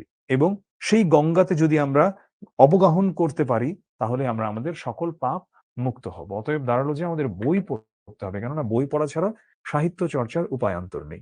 ধর্মের চর্চা মন্দিরের বাইরেও করা যায়, দর্শনের চর্চা গুহায় করা যায়, নীতির চর্চা ঘরে করা যায়, বিজ্ঞানের চর্চা জাদুঘরে করা যায়, কিন্তু সাহিত্যের চর্চার জন্য চাই লাইব্রেরি। ও চর্চা মানুষে কারখানাতেও করতে পারে না, চিড়িয়াখানাতেও নয়। এসব কথা যদি সত্যি হয়, তাহলে আমাদের মানতেই হবে যে সাহিত্যের মধ্যেই আমাদের জাত মানুষ হবে। আচ্ছা, এই জন্য আমরা যত বেশি লাইব্রেরি প্রতিষ্ঠা করব, দেশের তত বেশি উপকার হবে। তো লাইব্রেরির সার্থকতাকে তিনি হাসপাতালের চাইতেও এজন্য তিনি কম করে বলেন নাই, বলেছেন তার চেয়ে বেশি। এবারে তিনি আরো কিছু কথা বলেন, সেটা হচ্ছে আমরা যখন কাউকে শিক্ষা গ্রহণ করাই, সেই একজন প্রকৃত গুরুর কাজ হচ্ছে আসলে তার ভেতরে জ্ঞান আহরণের যে ক্ষুধাটা, এই ক্ষুধাটার উদ্রেক আনা, তাকে একদম গিলিয়ে খাইয়ে দেওয়া না। কিন্তু আমাদের এই শিক্ষা ব্যবস্থাকে তিনি বলেছেন এমন যে এখানে একটা শিক্ষার্থীকে জোর হয় গেল গেল, তারপর এটা পরীক্ষার হয় বমি কর বমি কর, এরকম হয়ে গেছে। তো তিনি এখানে বলেছেন এটা হয়ে গেছে অনেকটা অমন যে যেই মা, যিনি হচ্ছেন জোর করে বাচ্চাকে ধরো দুধ খাওয়াচ্ছে তো খাওয়াচ্ছে, মানে গরুর দুধ খাওয়াবেই, শেষটায় যখন এই বাচ্চাটা পারতেছে না খাইতে, মাথা হাত পা নাড়তেছে, তখন স্নেহময়ী মাতা বলেন, আমার মাথা খা, মরা মুখ দেখ, এই ঢোক আর এক ঢোক আর এক ঢোক, এরকম। মাতার উদ্দেশ্যটা ভালো, এটা নিয়ে আমাদের সন্দেহ নাই, কিন্তু এটা আসলে মা এই কথাগুলো বলে সে ছেলের যকৃতের মাথা খাচ্ছে মানে আলটিমেটলি, মানে যকৃতের মাথা বলতে বোঝাচ্ছে ছেলে যে লিভারটা সেটা নষ্ট করছে, এবং ঢোকের পর ঢোকে তার মরা মুখ দেখবার সম্ভাবনা সে বাড়িয়ে চলছে, মানে তার বাচ্চাটার মরা মুখ দেখবার সম্ভাবনাটা বাড়িয়ে চলছে। আর আমরা যেটা দেখি যে মানে এভাবেই আসলে আমাদের দেশে আত্মার অপমৃত্যু হয়। দেহের অপমৃত্যু গুলার আসলে হিসাব আছে, কিন্তু আত্মার অপমৃত্যুর হিসাব নাই। আত্মার অপমৃত্যু হয় কিভাবে? এভাবে অনেক ট্যালেন্টেড মানুষজন স্কুল কলেজের এসব ফালতু ব্যবস্থায় গিয়ে তারা আসলে নিজেদের ক্রিয়েটিভিটিটাকে হারিয়ে ফেলে। তো শিক্ষা শাস্ত্রের একজন জগৎবিখ্যাত ফরাসি শাস্ত্রী বলেছেন যে একসময় ফরাসি দেশে শিক্ষা পদ্ধতি এতই খারাপ ছিল যে France was saved by her idlers, মানে যারা তখন ব্যাক বেঞ্চার্স ছিলেন বা পিছিয়ে পড়া মানুষ ছিলেন, বরং তারাই হচ্ছে ওই দেশটাকে তখন রক্ষা করেছিলেন, কারণ সামনের অংশের যে মানুষগুলো তাদেরকে এমন ভাবে ওই সময়ে নষ্ট করে ফেলেছে সেই শিক্ষা ব্যবস্থা, তারা দিন শেষে চাইলেও আর সামনে আসতে পারে নাই। এবারে আমরা দেখতে পাই এখান থেকে মোটামুটি এই বিষয়গুলো নিয়েই প্রশ্ন এসে থাকে। এই বিষয়গুলো ছাড়া আর তেমন কিছু নাই এখান থেকে প্রশ্ন আসার মতো। আর আমরা দেখি যে এই প্রশ্নগুলো আসার পাশাপাশি এখানে যে মানুষের যে শুধু উদরের দাবি রক্ষা করলে বা শুধু পেট বাঁচালেই যে মানুষের দেহ বাঁচে না, এই কথা আমরা সকলে মানি না যে মনের দাবি রক্ষা না করলে মানুষের আত্মা বাঁচে না। হ্যাঁ, হ্যাঁ, আছি, আছি। হ্যাঁ, অবশ্যই, অবশ্যই কাকা। আপনি কি ঢুকবেন এই লক্ষ্যের ক্লাসের মাঝখানে? বললাম যে বাড়ি চলে যাচ্ছিলাম, যাওয়ার পথে আমাদের এই যে কোমলমতি ছোট ছোট ভাইয়েরা বোনেরা হুম। এত রাত জেগে দেখলাম ওরা ক্লাস করছে। হ্যাঁ, হ্যাঁ, তো দারুণ। ভাবলাম একটু ওদের সাথে একটু সাক্ষাৎ প্রায় করে আসি। 3000 মানুষ একসাথে হ্যাঁ ক্লাস হ্যাঁ করছে। হ্যাঁ সো জাস্ট একটা কথাই বলতে আসলাম, সেটা হচ্ছে যে দেখো তোমরা কিন্তু বিগত প্রায় 2 বছর ধরে হ্যাঁ, সে ক্লাস 9 এবং 10 হ্যাঁ, হ্যাঁ, হ্যাঁ। বাংলা নিয়ে অনেক দৌড়াদৌড়ি করছো, বিভিন্ন জায়গায় এটা সেটা পড়েছো এবং এখনো পড়ছো। তো শুধু তোমাদেরকে আমি এবং আব্দুল্লাহ আল মেহেদী একটা কথাই বলতে পারি, ভাইয়ারা তোমরা যে যেখানেই পড়ছো পড়তে থাকো, সমস্যা নাই। আমরা বলছি না ওখানে যেও না, তবে আমাদের ক্লাসগুলো ভাইয়া তুমি কোনোভাবেই মিস করবা না। এবং এটা যে মেয়েদের শুধু বাংলা ক্লাস তা কিন্তু না, না, না, এটা সায়েন্সের প্রত্যেকটা এক্সাক্টলি, সাবজেক্টে। এক্সাক্টলি সব সো ক্লাসের ক্ষেত্রে। প্রত্যেকটা ক্লাস মিস করো না। এবং তোমরা দেখেছো যে আসলে আমাদের ক্লাসের সংখ্যা কিন্তু খুব বেশি না। সো এই কয়েকটা ক্লাস করো, এবং আমি এটুকু বলতে পারি ক্লাস করার শেষে আমাদের যে প্র্যাকটিস বুক আছে প্র্যাকটিস গুলো করো, এবং অন্যান্য যে রেকর্ডিং থাকবে এটাও দেখো, অ্যানিমেটেড ভিডিও থাকবে দেখো। আমার মনে হয় এখন পর্যন্ত যারা বাংলাতে কনফিউজড, বিশেষ করে বাংলাতে কি পড়তে হবে, কতটুকু পড়বো, ওই গল্পের কোন প্রশ্নগুলো ইম্পর্টেন্ট, বাংলা ব্যাকরণের ভাইয়া ওইটা এখনো বুঝতে পারেনি, বাংলা প্রথম পত্রের ওই টপিক বা ওই প্রবন্ধটা, যেমন এই যে একটা প্রবন্ধ বেশিরভাগ ছেলেমেয়ের কঠিন লাগে, তো আমার মনে হয় আব্দুল্লাহ আল মেহেদী পড়িয়ে দেওয়ার পরে এটা অনেকটা ইজি হয়ে যাচ্ছে। আমি এখন বসে বসে এতক্ষণ ক্লাস শুনছিলাম। সো জাস্ট তোমাদের কাছে এই একটা কথা বলার জন্য আসা, ও বলেছে আমিও বলতে আসলাম, জাস্ট এই কয়টা ক্লাস তোমরা মিস করো না, ক্লাসের পরবর্তী কাজগুলো ভালোভাবে করো। তারপরে আশা করি যে তোমার একটু হলেও ভিতরে মানে বোধ জাগ্রত হবে যে না, আমার উপকার হয়েছে না ক্ষতি হয়েছে, অবশ্যই, অবশ্যই, তাই না? অবশ্যই। তো জাস্ট আর কথা বাড়াচ্ছি না। আহ ভাইপো, হ্যাঁ, তাহলে শুভ কাজ করছেন, অবশ্যই, ভালো কাজ করছেন, ভালো কাজ চলতে থাকুক। আর সামনের দিনে আমাদের এই শিক্ষার্থীরা যেন অন্তত বাংলায় হুম, আমরা যেন তাদের এইটুকু নিশ্চয়তা দিতে পারি হ্যাঁ, যে বাংলায় কিন্তু তোমার এই প্লাস মিস হয়নি, আমরা কিন্তু সেটা কথা দিয়েছিলাম, ইনশাল্লাহ, তাই না? ইনশাল্লাহ, এবং ইনশাল্লাহ। তোমরা ক্লাসগুলো করো, জাস্ট মন দিয়ে করো, ঠিক আছে? Thank you. Thank you Hiran ভাই, শুরু করে দিচ্ছি তাহলে। আমি আবার ফিরে যাচ্ছি আমাদের ক্লাসে। অনেকেই যেমন লিখছে যে অ্যানিমেটেড ভিডিও নাই এখন, আসলে এই যেই সময় আর অ্যানিমেটেড ভিডিও দেখার টাইম আছে নাকি? এখন যেই ক্লাস করাচ্ছি জাস্ট এটা করো, আর এত কিছু দেখার সময় নেই এখন আর। হ্যাঁ, কাকা, দেখা হবে ইনশাল্লাহ। আমি হ্যাঁ, হ্যাঁ, ঠিক আছে, ঠিক আছে, আমি ক্লাস শুরু করতেছি। তো আমরা বই পড়াটা একদম শেষের দিকে চলে আসলাম, যেগুলো যেগুলো বললাম এর বাইরে আর কোনো কিছুতে আসলে আমাদের আসে না, মানে সৃজনশীল আসে না। শুধু আর একটা অংশ আছে, যেটা হচ্ছে কাব্যামৃতে যে আমাদের অরুচি ধরেছে, সে অবশ্য আমাদের দোষ নয়, আমাদের শিক্ষার দোষ। এটার মানে কি? এটার মানে হচ্ছে যে কাব্যামৃত অর্থাৎ সাহিত্যের প্রতি আমাদের যে একটা অনীহা জেগেছে, এটার দোষটা আমাদের নয়, এটার দোষটা মূলত আমাদের শিক্ষা ব্যবস্থার। শিক্ষা ব্যবস্থা এতটাই বাজে এবং শিক্ষা ব্যবস্থা এমন ভাবে আমাদেরকে কুক্ষিগত করে রেখেছে অর্থের প্রতি একটা লোভাতুর দৃষ্টিতে, তাই আমরা আসলে চাইলেও অন্য কোনো কিছুর দিকে এখন মনোযোগ দিতে পারি না। তো এই হলো আমাদের আজকের মানে বই পড়া নিয়ে কথাবার্তা। বই পড়া নিয়ে আর কোনো কিছু নাই। একজন জিজ্ঞেস করেছে কারদানি মানে কি? ওদের কারদানি মানে হচ্ছে বাহাদুরি। হুম, ঠিক আছে। সো আর বই পড়া নিয়ে কোনো কথা নাই। উম, একটু এবারে আমি একটু চ্যাটটা ওপেন করি, ওরা একটু ফার্স্টে প্রশ্নের উত্তর দিবে, তারপর কোনো প্রশ্ন থাকলে করবা। আমরা পরে বেশ কয়েকটা অগুরুত্বপূর্ণ চ্যাপ্টার আছে, এই চ্যাপ্টারগুলো খুব গুরুত্বপূর্ণ। প্রথম যে দুটো চ্যাপ্টারে অনেক সময় লাগাইলাম এই দুটা পড়াইতে। আচ্ছা, হ্যাঁ, এইটা কোনটা? কোন শক্তির বলে শিষ্য নিজের মন নিজে গড়ে তোলে? এটা হচ্ছে আত্মার শক্তির বলে। ঠিক আছে। আমরা পরের অংশে যাচ্ছি। শিক্ষা কেউ কাউকে দিতে পারে না, এখানে লেখক কোনটির প্রতি গুরুত্ব আরোপ করেছেন? এখানে লেখক কোনটির প্রতি গুরুত্ব আরোপ করেছেন?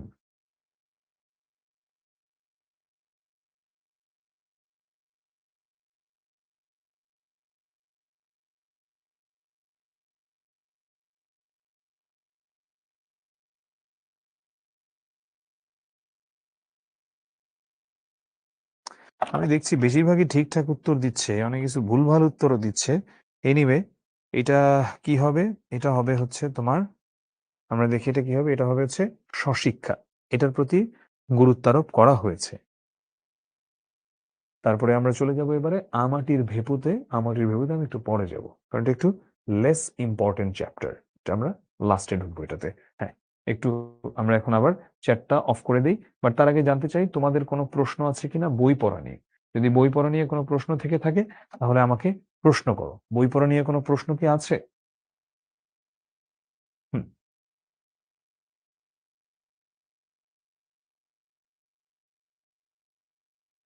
স্লাইডে যা আছে আমি যা যা বলছি গুরুত্বপূর্ণ তা নোট করলেই চলবে। হ্যাঁ, হ্যাঁ, সিকিউ পড়ি, এমসিকিউ পারি না, কি করবো? এই পরীক্ষা আসে, প্র্যাকটিস করতে করতেই পারা যাবে। ঠিক আছে। আচ্ছা, যেই সময়ে লিখেছিল রবীন্দ্রনাথ তখন তো বাংলাদেশের জন্ম হয়নি। বাংলা ভাষায় যারা কথা বলতো ওই জায়গাটাকেই বাংলাদেশ ওভাবে বলা হচ্ছে আর কি। বাংলাদেশ তো অনেক পরে, 1971-এ।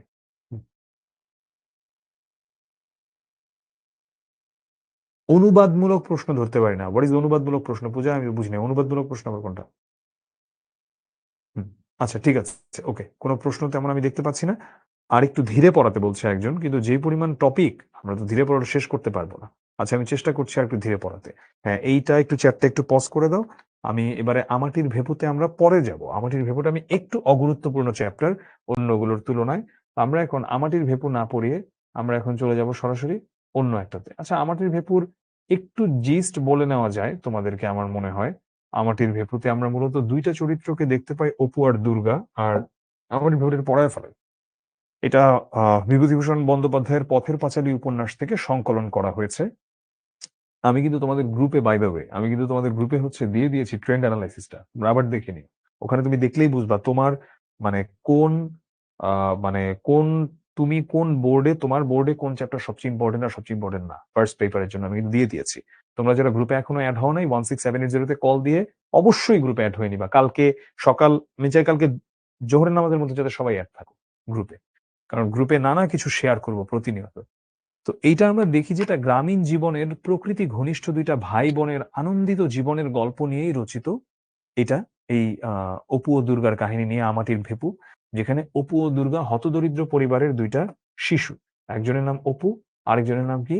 দুর্গা। আচ্ছা, তাদের শৈশবে দারিদ্র্যের সেই কষ্ট আমরা প্রধান হয়ে উঠতে দেখি না, কারণ তারা এতটা উচ্ছল একটা জীবন যাপন করে যে দুইজনের মধ্যে একটা খুনসুটি থাকে এবং নানা রকম একটা স্নেহ, ভালোবাসা, সম্মান, এরকম একটা সম্পর্ক থাকে। তো গ্রামীণ ফল ফলাদি খাওয়ার আনন্দ এবং বিচিত্র বিষয় নিয়ে তাদের বিস্ময় ও কৌতূহল এই গল্পটিকে মানুষের চিরায়ত শৈশবকেই যেন স্মরণ করিয়ে দেয়। এই গল্পের সর্বজয়া পল্লী মায়ের শাশ্বত চরিত্র হয়ে উঠেছে, যে হচ্ছে অপু এবং দুর্গার মা। আর গল্পটিতে শিশুর আনন্দপূর্ণ শৈশব এবং প্রকৃতির সম্পর্ক দেখিয়েছেন বিভূতিভূষণ বন্দ্যোপাধ্যায়। এই গল্প শিশু কিশোরকে প্রকৃতিমুখী হওয়ার প্রেরণা যোগায়। সো তুমি কি গল্পটা স্কিপ করবা? তুমি চাইলে গল্পটা স্কিপ করতে পারো। আমি তোমাকে বলছি তুমি চাইলে এটা স্কিপ করতে পারো, এটা একটু লেস ইম্পর্টেন্ট গল্প, ঠিক আছে? বাট এটা একটা অত্যন্ত গুরুত্বপূর্ণ গল্প, মানে অত্যন্ত গুরুত্বপূর্ণ, যেটা থেকে গদ্য, যেটা থেকে প্রশ্ন এসে থাকে, সেটা হলো মানুষ মোহাম্মদ সাল্লাহ সাল্লাম। এটা লিখেছেন মোহাম্মদ ওয়াজেদ আলী। ওয়াজেদ আলীকে নিয়ে আমি কোনো কথাবার্তায় যাব না, আমি সরাসরি চলে যাচ্ছি আমাদের প্রবন্ধের কাহিনী নিয়ে। এবারে বলছি এটাতে কি নিয়ে এটা থেকে প্রশ্ন এসে থাকে। এখানে মূলত মোহাম্মদ সাল্লাহ আলহিহাসাল্লামের জীবনের বিভিন্ন অনুষঙ্গ নিয়ে, যেমন তিনি অনেক ক্ষমাশীল ছিলেন, তিনি অনেক ধৈর্যশীল ছিলেন, এবং তিনি তার শত্রুর প্রতিও সম্মান প্রদর্শন করতে পারতেন, এবং তিনি নিজের ক্রোধকে অবদমন করে মানুষকে তিনি ভালোবাসা, সম্মান এবং শ্রদ্ধার সঙ্গে আচার আচরণ করতে পারতেন। এখন আমি একটা একটা করে এক্সাম্পল দিব যেই জিনিসগুলো নিয়ে প্রশ্ন এসে থাকে। প্রথমে আমরা দেখতে পাই যখন রাসূল সাল্লাল্লাহু আলাইহি ওয়াসাল্লামের মৃত্যুর কথা বলা হয়, তখন মানুষ সেটা নিয়ে অনেক রকম ভাবে হাহাকার করতে লাগলেন, এটা করতে লাগলেন, সেটা করতে লাগলেন, বিলাপ করতে লাগলেন। কিন্তু মহামতি আবু বকর রাদিয়াল্লাহু আনহু তাআলা তিনি হচ্ছেন সবার সামনে দাঁড়িয়ে বলল, যারা হজরতের পূজা করত তারা জানুক তিনি মারা গেছেন, আর যারা আল্লাহর উপাসক তাদের জানা উচিত আল্লাহ অমর, অবিনশ্বর, আল্লাহর সুস্পষ্ট বাণী, মোহাম্মদ সাল্লাল্লাহু আলাইহি ওয়াসাল্লাম একজন রাসূল ছাড়া আর কিছু নন, তার পূর্বে আর অনেক রাসূল মারা গিয়েছেন। আচ্ছা, এভাবে আমরা এই গদ্যটাকে এগোতে দেখি। এরপরে আমরা দেখি যে হজরতের সম্পর্কে কোন কোন হজরতের মানসিক বিষয়গুলো আমাদের এখানে সামনে তুলে এনেছেন আমাদের লেখক। তো মানুষের মনে আকর্ষণ করেছিলেন তার মানবীয় গুণাবলীর দ্বারা। মক্কার শ্রেষ্ঠ বংশ কুরাইশ বংশে তিনি জন্মগ্রহণ করেছিলেন, কিন্তু বংশ গৌরব হজরতের সচেতন চিত্তে তার মনে মুহূর্তের জন্যও আসে নাই।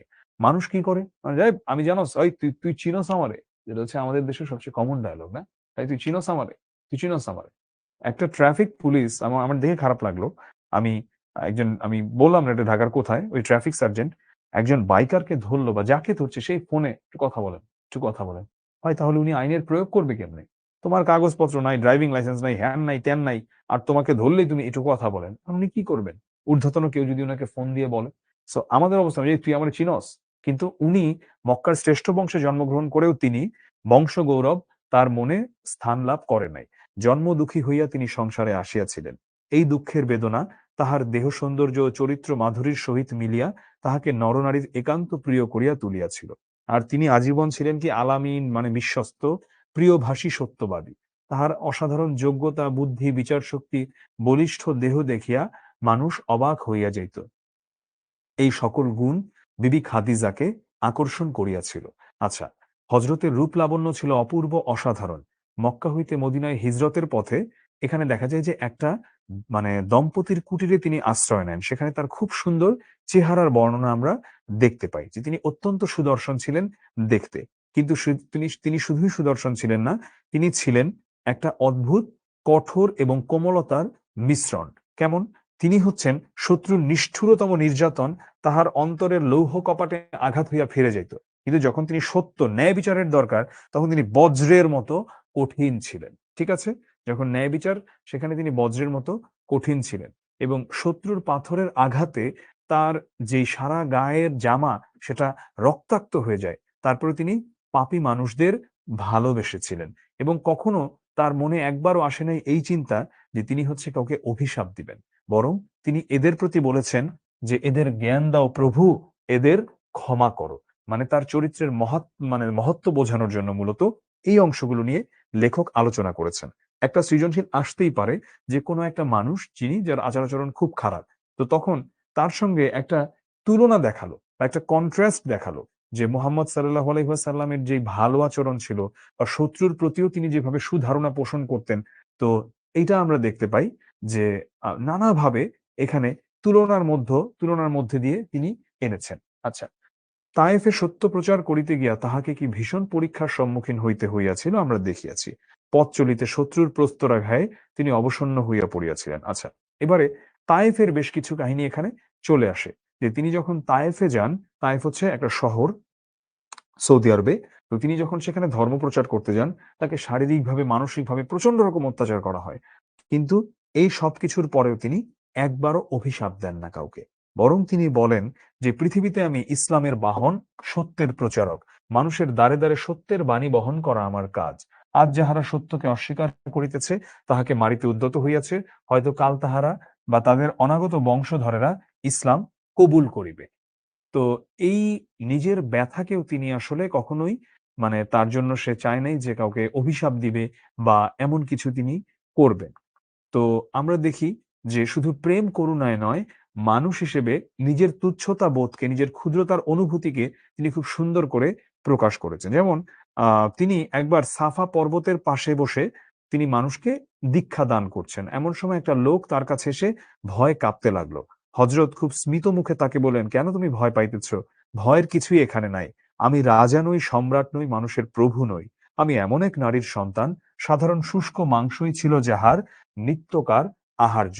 তো সাধারণ শুষ্ক মাংসই ছিল যাহার নিত্যকার আহার্য। যেটা হইছে যে এটা উনি কেন বলছেন? কারণ এটা ওই সময়ের খুব সাধারণ একটা খাবার। এইজন্য তিনি এটা বলছেন।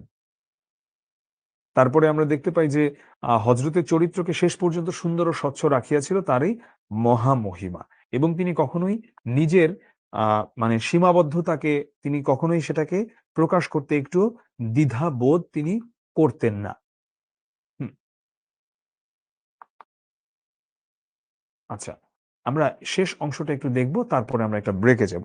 সেটা হলো মানুষের সঙ্গে মানুষের ব্যবহারে হযরত মোস্তফা ইতিহাসের একটি অত্যন্ত অসাধারণ চরিত্র।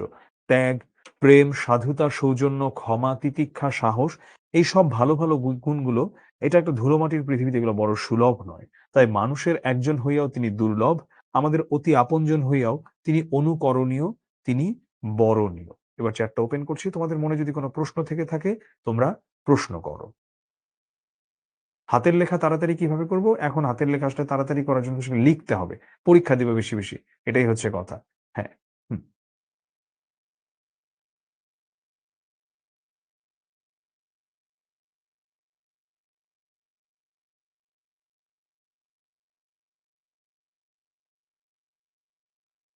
লৌহ কপাট মানে একদম পুরা লোহা দিয়ে বানানো একটা কপাট এমন আরকি।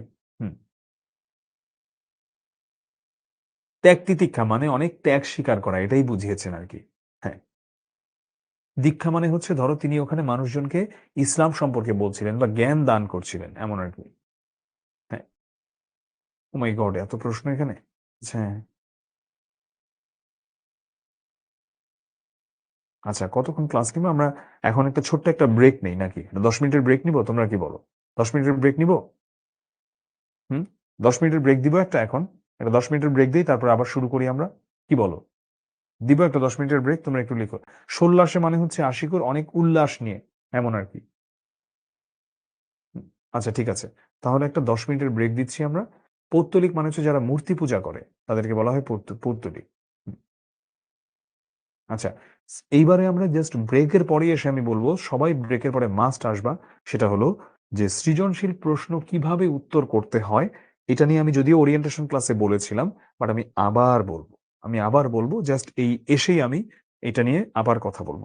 তাহলে এখন বাজে ৯ঃ৩৬ আমরা ঠিক ধরো ৯ঃ৪৭ এ ফিরছি বা ৯ঃ৪৮ এ ফিরছি। ৯ঃ৪৮ আমরা ফিরছি। এটা বিরতি থাকছে। তার পরপরই আমরা এসে এখন বাকি অংশটুকু ইনশাআল্লাহ পড়াবো।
আমি একটু আবারও বললাম যে আমার আসলে একটু ব্রেক না নিয়েও পারছি না। আমি বলছিলাম যে আমার মা হচ্ছে হাসপাতালে ভর্তি এবং তিনি প্রচন্ড রকম অসুস্থ।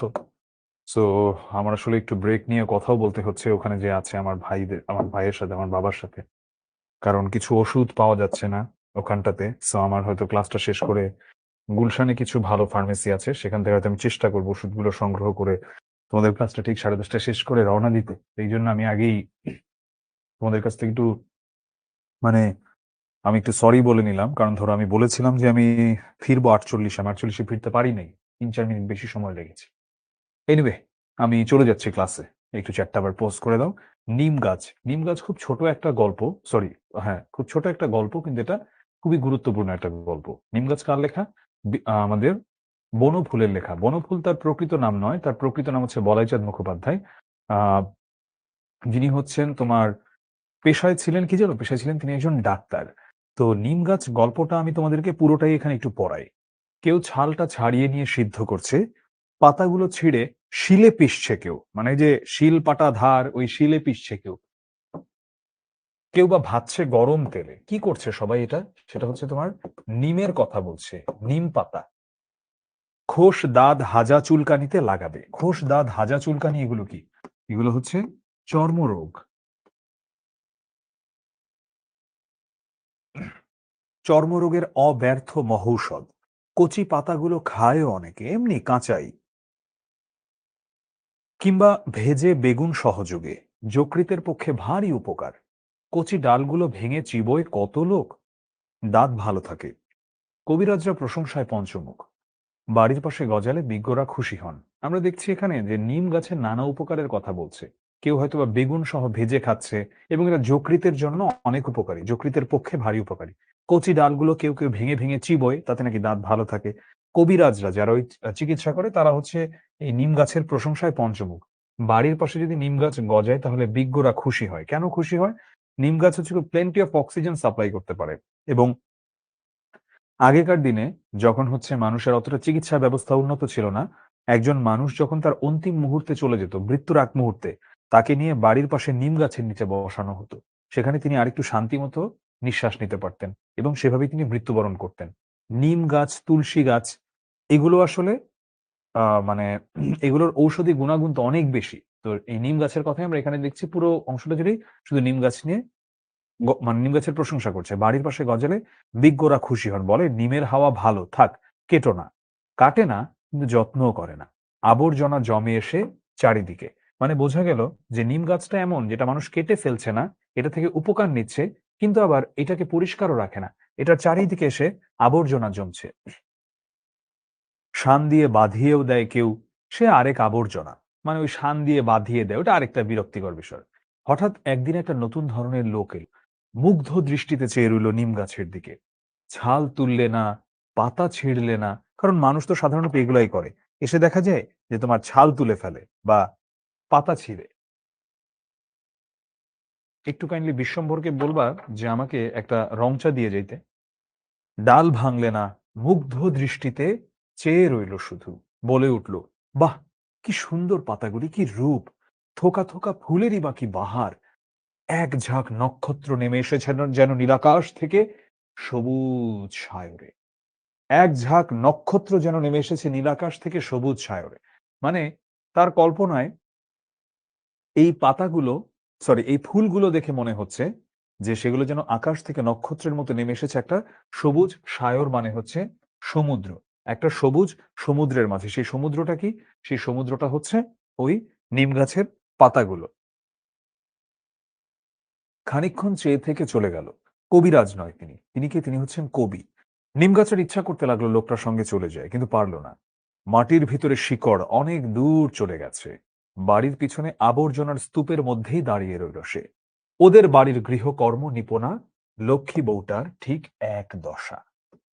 এটা হলো এই গল্পের ম্যাজিক লাইন। অনেকবার এটা নিয়ে সৃজনশীল এসেছে। নিমগাছ কিন্তু অনেক গুরুত্বপূর্ণ। আমরা এই পুরো গল্পটার মাঝে দেখলাম যে নিম গাছের নানা প্রশংসা করছে বনফুল। নিম গাছ কেউ চর্মরোগের কাজে ব্যবহার করে, এটার হাওয়া ভালো, এটা কেউ দাঁতের জন্য ব্যবহার করে, কেউ বেগুন সহযোগে নিমের পাতা ভেজে খায়, কেউ আবার এমনি এমনি খায়। কবিরাজরা এটার অনেক প্রশংসা করে। কিন্তু কেউ এটার কোনো যত্ন নেয় না। কখনো আবর্জনা এসে জমে, ধ্বংসস্তূপ বা ওই ময়লার স্তূপের মধ্যে গিয়ে পড়ে থাকে নিম গাছ। একবার একটা কবি আসলেন, যেই কবি এসে মুগ্ধ হয়ে তাকিয়ে থাকলেন নিম গাছের দিকে, এবং তার এই মুগ্ধতা আর ৮-১০টা মানুষের মতো ডাল ভেঙে নিয়ে যাওয়া, পাতা ছিঁড়ে নিয়ে যাওয়া এগুলোর মতো না। বরং তিনি এটাকে দেখে, এটার সৌন্দর্যে তিনি মুগ্ধ হয়ে গেলেন। নিম গাছের একবার ইচ্ছে হলো যে নিম গাছ চলে যায় এই কবির সাথে। কিন্তু নিম গাছের ভেতরে শেকড়টা মাটির অনেক গভীরে চলে গেছে। সেই ময়লা স্তূপেই নিম গাছ দাঁড়িয়ে রইল। সে পারল না চলে যেতে। ঠিক ওদের বাড়ির গৃহকর্ম নিপুণা লক্ষ্মী বউটার ঠিক এক দশা। এই লক্ষ্মী বউটা চেষ্টা করে বাড়ির সবাইকে খুশি রাখতে তার কাজকর্মের মধ্য দিয়ে। প্রতিটা মানুষ তার দ্বারা নানাভাবে উপকৃত হয়। কখনো সে রান্না করে খাওয়াচ্ছে, অন্যান্য গৃহস্থালির কাজ করে দিচ্ছে, নানাভাবে সে চেষ্টা করছে মানুষের জন্য ভালো কিছু করতে, তার পরিবারের সদস্যদেরকে খুশি রাখতে। কিন্তু সে নিজে কি পাচ্ছে দিন শেষে? নিজে কি পাচ্ছে সে? সে নিজে তো আসলে তেমন কিছু পাচ্ছে না। দেখো, সে নিজে যখন একটা কোনো কিছু পাচ্ছে না তাদের কাছ থেকে, তার তো ইচ্ছে করতে পারে চলে যেতে, কিন্তু না, এত সহজ না। এই সংসারের বন্ধন এবং মায়ার, মানে মায়া ডোরে এবং মায়ার বেড়াজালে সে আষ্টে পৃষ্ঠে বেঁধে আছে ওই নিম গাছটার মতো। চাইলেও সে চলে যেতে পারে না। এতটুকু যদি বুঝে থাকো, নিম গাছ থেকে তুমি 10-এ 10 তুলে নিয়ে আসতে পারবা। আমি তোমাকে চ্যালেঞ্জ দিলাম, 10-এ 10 তুলে নিয়ে আসতে পারবা। এই যে বেসিক জিনিসটা বুঝাইলাম, এটাই অনেকে বুঝে না পোলাপান। সো ওদের বাড়ির গৃহকর্ম নিপুণা লক্ষ্মী বউটার ঠিক এক দশা। এটা হলো ম্যাজিক লাইন। নিম গাছ গল্পের এটাকে বলে ম্যাজিক লাইন। কারণ এই একটা লাইন দিয়ে বনফুল যেন অনেক কিছু বুঝিয়েছেন। বনফুলের গল্পগুলো 1 পৃষ্ঠা, কখনো আধা পৃষ্ঠা। বনফুলের এই একটা গল্পের মাঝে দেখবা যেন একটা ৩০০ পৃষ্ঠা বা ৫০০ পৃষ্ঠার উপন্যাস লেখা যাবে। ওর এত গভীর জীবনবোধ। এবং এমনকি রবীন্দ্রনাথ নিজেও বনফুলের লেখার বেশ ভক্ত ছিলেন। তো বনফুলের এই লেখাটার মধ্য দিয়েও আমরা দেখতে পাই একটা নিম গাছের সঙ্গে কিভাবে একটা নিপুণা গৃহকর্ম নিপুণা লক্ষ্মী বউটার তুলনা করা হয়। আমি আশা করি তোমরা বুঝতে পেরেছো। এবারে আমি একটু দেখাই যে কোনটা দিয়ে কি বোঝায়। শিলে পেশা মানে শিল পাটায় বাটা, ছাল মানে তো বাকল, সেটা আমরা বুঝি। শান দিয়ে বাঁধানো মানে ইট সিমেন্ট দিয়ে বাঁধানো। আহ এটা হচ্ছে অদৃশ্য লোক, এই বইটার অন্তর্গত বনফুলের, মানে যেই গল্পটা আমরা এতক্ষণ পড়লাম। এখানে কয়টা বাক্য আছে? 29টি বাক্য আছে। মাত্র 29টি বাক্যে নিমগাছ গল্পটি সমাপ্ত হয়েছে। গল্পের শেষ লাইনটি পাঠকের জন্য চমক, যা বিশেষ অর্থ বহন করে। এটাকে আমি কি বলছি? এটাকে আমি বলছি ম্যাজিক লাইন। এটা হচ্ছে এই গল্পের ম্যাজিক লাইন। নিমগাছের বর্ণনার সাথে মানব জীবনের কাহিনীকে একাত্ম করে এখানে দেখানো হয়েছে। নিমগাছ নারীর অবহেলিত জীবনের প্রতীক হয়ে উঠেছে। যেই নারীকে সবাই নিজের প্রয়োজনে নানা রকম সুবিধা, তাকে দিয়ে ঘরের কাজ করানো, এটা সেটা করিয়ে যাচ্ছে, কিন্তু যখন দিন শেষে তাকে একটু ভালো মতো, একটু ভালো আচরণ তার সাথে কিংবা একটু ভালো কথা, এটা কিন্তু কেউ করছে না। দেখো, আমি কেন বললাম যে একটা ১ পৃষ্ঠার বা একটা আধা পৃষ্ঠার গল্পেও ৩০০ পৃষ্ঠার একটা উপন্যাস লুকিয়ে আছে। নারীকে ওই সময়ে কিভাবে সমাজে দেখা হতো। Domestic violence was very common, মানে নারীকে মারধর করা ঘরে, যেটা কল্পনাও করা যায় না। এখনকার দিনেও হয়, খুবই অমানুষের মতো কাজ এটা, কিন্তু এটা করা হয়। তো ধরো, নারীকে মারধর করা হতো এবং তাকে তার প্রাপ্য মর্যাদা দেওয়া হতো না। আমি একটা ডকুমেন্টারি দেখছিলাম কয়েকদিন আগে। আমি দেখে মুগ্ধ হলাম যে আমাদের দেশের, মানে এখন মানে সাংবাদিকরা খুব ভালো, ভালো কিছু কাজও যে মাঝে মধ্যে করে দেখা যায়। বেশিরভাগই হয়তোবা থার্ড ক্লাস কাজ আমাদের দেশের সাংবাদিকদের। কিন্তু কিছু, কিছু ভালো কাজও তো করে।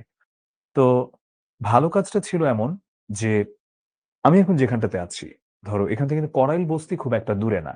তো এইদিকে করাইল বস্তি আর এইদিকে হচ্ছে তোমার গুলশানের কোনো একটা অভিজাত রেস্তোরাঁ।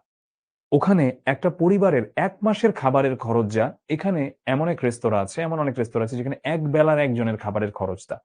তো সেখানে ওই তারা হচ্ছে যে মাছগুলো আনে, মাছ ভাজি করছিল বস্তিতে যেই মহিলাগুলা, মানে বিভিন্ন ঘরের, তাদের কাছে যখন সেই সাংবাদিক সাক্ষাৎকার গ্রহণ করেন, সাংবাদিককে তারা বলেন যে যে মাছগুলো আছে সেগুলো আসলে মূলত তারা তাদের ঘরে যে পুরুষ মানুষ, শুধু পুরুষ মানুষরা খাবেন, তারা আসলে খাবেন না। এখন এই জিনিসটা শুনতে আসলে কেমন শোনায়? শুনতে তো খারাপ শোনায় অবশ্যই। মানে মহিলা মানুষ বলে কি তার কি আসলে রাইট নাই, বা সে কি তার কি খেতে ইচ্ছে করে না? এটা তো প্রতিটা মানুষেরই খেতে ইচ্ছে করে, এটা পুরুষ হোক আর মহিলা হোক। তো ভালো একটা খাবার কার না ভালো লাগে খেতে? তো ওই সময়ের যে নারীর প্রতি একটা দৃষ্টি এবং খুব নিচু চোখে নারীকে দেখা, সেটা কিন্তু ফুটে এসেছে এই নিম গাছ গল্পের মধ্য দিয়ে। গল্পের শেষে নিম গাছটা আর প্রধান থাকে না, বরং এখানে মুখ্য হয়ে ওঠে গৃহকর্ম নিপুণা, মানে হচ্ছে ঘরের কাজকর্ম খুব দক্ষতার সাথে করতে পারে যে লক্ষ্মী বউটি, তার অযত্ন অবহেলাপূর্ণ জীবনের কথা। নিম গাছ হচ্ছে সেই বধূর প্রতীক, আর বধূ যেন ওই নিম গাছেরই প্রতীক, এবং দুটো যেন একই সুতোয় গাঁথা। তোমরা এখন একটু অ্যান্সার করো। নিম গাছ গল্পে বিজ্ঞরা নিম গাছের কোনটির পক্ষে বলেন? আমি এখন ফেসবুক, ইউটিউব এবং অ্যাপ সবার কাছে দেখব। সবাই একটু কমেন্ট করো, কমেন্ট করো। হ্যাঁ, নিম গাছ গল্পে বিজ্ঞরা নিম গাছের কোনটির পক্ষে বলেন?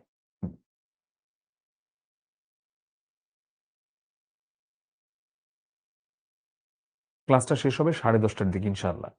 হ্যাঁ, আমি সৃজনশীল দেখাবো। জাস্ট এটা পড়ে নিই, তারপরে আমি সৃজনশীল দেখাবো। আচ্ছা, এটার অ্যান্সার কি? এটার অ্যান্সার বেশিরভাগই দেখলাম ভুলভাল অ্যান্সার করছো। নিম গাছেরা, বিজ্ঞজনেরা নিম গাছের কচি পাতার পক্ষে বলেন না, তারা হাওয়ার পক্ষে বলেন। যে থাক, কেটো না, ওইরকম একটা লাইন আছে না গল্পে, যে হচ্ছে তারা হাওয়ার পক্ষে বলেন। এবারে আসি যে নিম পাতা কোন রোগের মহৌষধ? দাঁত, পেট, যকৃৎ নাকি চর্মরোগের? এটার অ্যান্সার করো এখন। নিম পাতা কোন রোগের মহৌষধ? আমি কিন্তু দেখতে পাচ্ছি সবাই কি অ্যান্সার করছো না করছো। গ্রুপে অ্যাড হওয়ার জন্য নাজিফা, আমাদের আসলে ভর্তি হওয়াটা দরকার, কারণ গ্রুপে শুধুমাত্র পেইড স্টুডেন্টদেরকে আসলে ভর্তি করা হয়, মানে অ্যাড করা হয় আর কি। আচ্ছা, সো নিম পাতা কোন রোগের মহৌষধ? এক্স্যাক্টলি, এখানে পোলাপান তোরা অনেক ভালো পারিস, আমি বিশ্বাস করি ইনশাল্লাহ তোরা খুব ভালো দিবি এসএসসি। এক, চর্মরোগের মহৌষধ। উপেক্ষিত শক্তির উদ্বোধন, এটা নিয়ে আমি সরাসরি বলবো, you guys can skip this, এটাকে বাদ দিতে পারো চাইলে। উপেক্ষিত শক্তির উদ্বোধন বেশ কমপ্লেক্স, এবং উপেক্ষিত শক্তির উদ্বোধন থেকে প্রশ্ন আসার সম্ভাবনাও কম। একটু 24 করে দাও তো এটা, আর বিশ্বম্ভরকে একটু বইলো। আচ্ছা, সো এটা থেকে প্রশ্ন আসার সম্ভাবনাও কম। এবারে আমি আগে একটু চ্যাট অফ করে দিই এখন সবার। সৃজনশীল প্রশ্ন উত্তর নিয়ে বলবো, সবাই খাতা কলম নিয়ে একদম খুব বসে যাও ঠিকঠাক। এবারে আমি বলছি সৃজনশীল প্রশ্ন উত্তর নিয়ে, আমি ওরিয়েন্টেশন ক্লাসে বলছিলাম, আমি বলেছিলাম, আমি আবার বলি এখন এটা। প্রথমত, সৃজনশীল প্রশ্ন উত্তরের জন্য আমরা যখন কতে যাব, আচ্ছা আমি এটা একটা এখানে একটু লিখি, হ্যাঁ।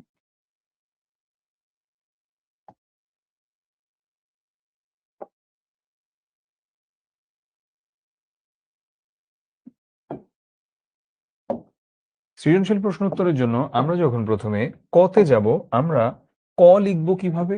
ক লিখবো আমরা 1 নম্বর তো কতে, এটা আমরা এক লাইনে লিখবো, সর্বোচ্চ এক লাইনে লিখবো, কোনোভাবে আমরা এর চেয়ে বড় করব না। মানুষ করে কি, ভাবে যে এটা যদি প্রথম প্রশ্নটা আমি খুব ভালো ইমপ্রেশন করি, ইমপ্রেশনটা থাকে আমার, আমি যদি অনেক বড় করে লিখি তাহলে অনেক ভালো হবে। না, এটা 1 মার্কস, একে কত দেয়? একে তো একের বেশি দেওয়া যায় না। এটা যদি বরং 2-4টা শব্দ দিয়ে লেখো, বা সময় না থাকলে একটা শব্দ দিয়েও লেখো, একে 1 পাবা। কিন্তু প্রেফার করি যে এটা পুরো এক লাইনে লেখা। এবারে যাচ্ছি খ। খতে কয় নম্বর? খতে 2 নম্বর। আমরা একটা জিনিস মাথায় রাখবো, ক এবং খ এই দুইটার সঙ্গে কিন্তু উদ্দীপকের কোনো সম্পর্ক নাই। এই দুইটা পুরোপুরি আমাদের মেমোরি থেকে লিখতে হয়। ক কি? ক তো হচ্ছে জ্ঞানমূলক, এটা আমার 1 নম্বর, এটা আমি লিখবো এক লাইনে। খ কি? খ হচ্ছে আমার অনুধাবনমূলক। অনুধাবনমূলকে আমার কয় নম্বর? 2 নম্বর। যত নম্বর তত প্যারা। আমরা যেহেতু 2 নম্বর, তাহলে আমরা 2 প্যারা লিখবো। এটা প্রথমে একটা জ্ঞানমূলক তথ্য দিতে হবে। যখন আমি জ্ঞানমূলক তথ্যটা দিব, তখনই আমি সাথে সাথে 1 নম্বর পেয়ে যাব। এরপরে আমার অনুধাবনমূলক অংশটা লিখতে হবে। এখন এই অনুধাবনটা আমি নিজের মতো অনুধাবন করলেই হবে না। আমাকে ধরো সেখানে একটা লাইন দিল, যেমন আমি বললাম যে আমরা যেমন ধরো আচ্ছা, নিম গাছ নিয়ে ধরো একটা অনুধাবনমূলক লাইন দিল। ধরো নিম গাছ নিয়ে একটা অনুধাবনমূলক লাইন দিল যে গৃহকর্মা নিপুণা লক্ষ্মী বউটির মতো। এখন এখানে আমি যদি আমার অনুধাবন করে আমার হিস্ট্রি থেকে কোনো কিছু লিখি না, এটা পুরোটা আমি বইয়ে দিয়ে জিনিসটা পড়ে বুঝেছি, ওটাই আমি লিখবো আমার মেমোরি থেকে। অর্থাৎ আমরা বুঝতে পারছি ক এবং খ এই দুইটার মধ্যে উদ্দীপককে জড়ানোর কোনো যৌক্তিকতা নেই। এটা পুরোপুরি আমরা আমাদের স্মৃতি থেকে লিখবো। গেল। এবং ক হচ্ছে 1 নম্বর, এক লাইনে লিখবো। খ হচ্ছে কতটুক? খ হচ্ছে আমার 2 নম্বর, জ্ঞানমূলক লিখবো, তারপরে আরেকটা প্যারায় অনুধাবন অংশটা লিখবো। এটা আমি কতটুকু লিখবো? কিছু লাগবে ভাই? এটা হচ্ছে আমি লিখবো আধা পৃষ্ঠা। এটা আমি লিখবো কত? এটা আমি লিখবো আধা পৃষ্ঠা। এর চেয়ে একটুও বেশি লিখবো না। যদি কারো হাতের লেখা বিশ্রীভাবে বড় হয় ছোট বাচ্চাদের মতো, তাইলে এটা বড় লিখতে পারো। মানে ১ পৃষ্ঠা লিখতে পারো। কিন্তু তুমি যদি এই লেংথ গুলো না মেনে চলো, তুমি অ্যান্সার শেষ করে আসতে পারবা না। আমি তোমাকে চ্যালেঞ্জ দিয়ে বলতে পারি। কারণ পোলাপান এটা খুব নিয়মিত করে। ওরা হচ্ছে ১ম ১ টা ২ টা সৃজনশীল এত সুন্দর করে লিখে, পরেরগুলা আর টাইমলি শেষ করে আসতে পারে না। কারণ এটা কিন্তু ৪ টিখানি কথা না, ৭ টা সৃজনশীল লেখা। এটা কিন্তু আসলে অনেক কঠিন, অনেক কঠিন। এটা প্র্যাকটিস দরকার কিন্তু। এটা নাইলে কিন্তু সম্ভব না এটা লেখা। তো ক গেল, আমার খ গেল। খ আমি কতটুকু লিখলাম? হাফ পৃষ্ঠা। এবারে আমি যাব গ। গতে আমার কতটুকু লিখবো? আচ্ছা, গতে আমার প্রথমে থাকবে জ্ঞান। আমার জ্ঞানমূলক একটা তথ্য থাকবে যেটাতে আমার ১ নম্বর যাবে। আমি এখানে ৩ টা প্যারা দিব যেহেতু ৩ নম্বর। অনুধাবনমূলক আমার ১ নম্বর যাবে। এবারে আসলো আমার প্রয়োগ।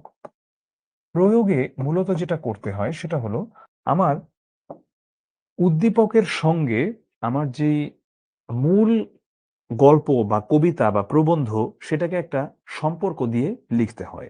যেমন ধরো তোমার শুভা সম্পর্কিত একটা প্রশ্ন আসলো। একটা প্রশ্ন আসলো যে ছোটবেলা থেকেই চোখে দেখতে পায় না আসমা। আসমা তার এই জন্মান্ধ হওয়া সত্ত্বেও তার মা তাকে এতটা ভালোবাসেন এবং তার প্রতিটা কাজে তাকে যেন সহায়তা করেন। তোমার গতে একটা প্রশ্ন আসলো শুভার সাথে এটার একটা তুলনা করে। এখন শুভার মা তো ছিল এটার বিপরীত। শুভার মা তো একটুও কোঅপারেটিভ ছিল না। বরং শুভার মা কি মনে করত? শুভার মা মনে করত শুভা হচ্ছে একটা অভিশাপ বা শুভা হচ্ছে একটা কলঙ্ক। এটা মনে করত শুভার মা। এই জন্য আমরা দেখতে পাই যে যখন আমরা গ নম্বরে যাচ্ছি, গ নম্বরে আমাদের জন্য এটা অত্যন্ত গুরুত্বপূর্ণ যে আমি আমার মূল পাঠটা ভালোমতো পড়েছি কিনা বা ভালোমতো বুঝেছি কিনা। সো মূল পাঠটা আমি আজকে যেভাবে যে চ্যাপ্টার পড়ালাম, ঘ আটকানোর কোনো কারণই নাই। খ আটকানোর কোনো কারণ নাই। ক এর জন্য একটু পড়তে হবে। এটা সত্য কথা। কটা আমি হচ্ছে এইভাবে 100% সার্টেইনটি দিতে পারব না। এটা যে কেউ যদি নিশ্চয়তা দিয়ে থাকে তাহলে সে মিথ্যা কথা বলতেছে। এটা হচ্ছে কথা। সো আমি এই মিথ্যা কথাটা বলব না। তো গ হচ্ছে আমাদের যখন প্রয়োগমূলকে আমরা যাচ্ছি, উদ্দীপকের সঙ্গে আমার গল্পের ওই আঙ্গিকটার যে আঙ্গিকে উদ্দীপকটা এসেছে সেটার একটা তুলনা করে দেখাতে হবে। সেটা হতে পারে পক্ষে, সেটা হতে পারে বিপক্ষে। যেমন যখন আমি বলছি যে আসমা তার মা হচ্ছে অনেক তাকে অনেক স্নেহ মমতায় বড় করেছে জন্মান্ধ হওয়া সত্ত্বেও, এইটা যদি আমি শুভার সঙ্গে তুলনা করতে যাই তাহলে তো এটার পক্ষে যাবে না, এটা বিপক্ষে যাবে। কারণ শুভার মা হচ্ছে উল্টা। শুভার মা মনে করে যে শুভা হচ্ছে একটা কলঙ্ক। এই তো। তো এটা গেল। এটা হচ্ছে আমাদের গ নম্বরটা। জ্ঞান, অনুধাবন আর হচ্ছে প্রয়োগ। জ্ঞান, অনুধাবন আর হচ্ছে প্রয়োগ। এবারে আমরা আসি ঘ নম্বরে। ঘ নম্বরে আসে জ্ঞান, সেখানে আসে ১ নম্বর। একই রকম ভাবে জ্ঞানমূলক কোনো একটা কথা তুমি লিখবা তোমার মেমোরি থেকে, তুমি ১ নম্বর পাবা। এরপরে ঘ নম্বরে তোমার একটা অনুধাবন আসবে। মানে সবকিছুতে একটা অনুধাবন থাকবে ২ নম্বর প্যারা। সেখানে তুমি অনুধাবনমূলক একটা কিছু লিখবা।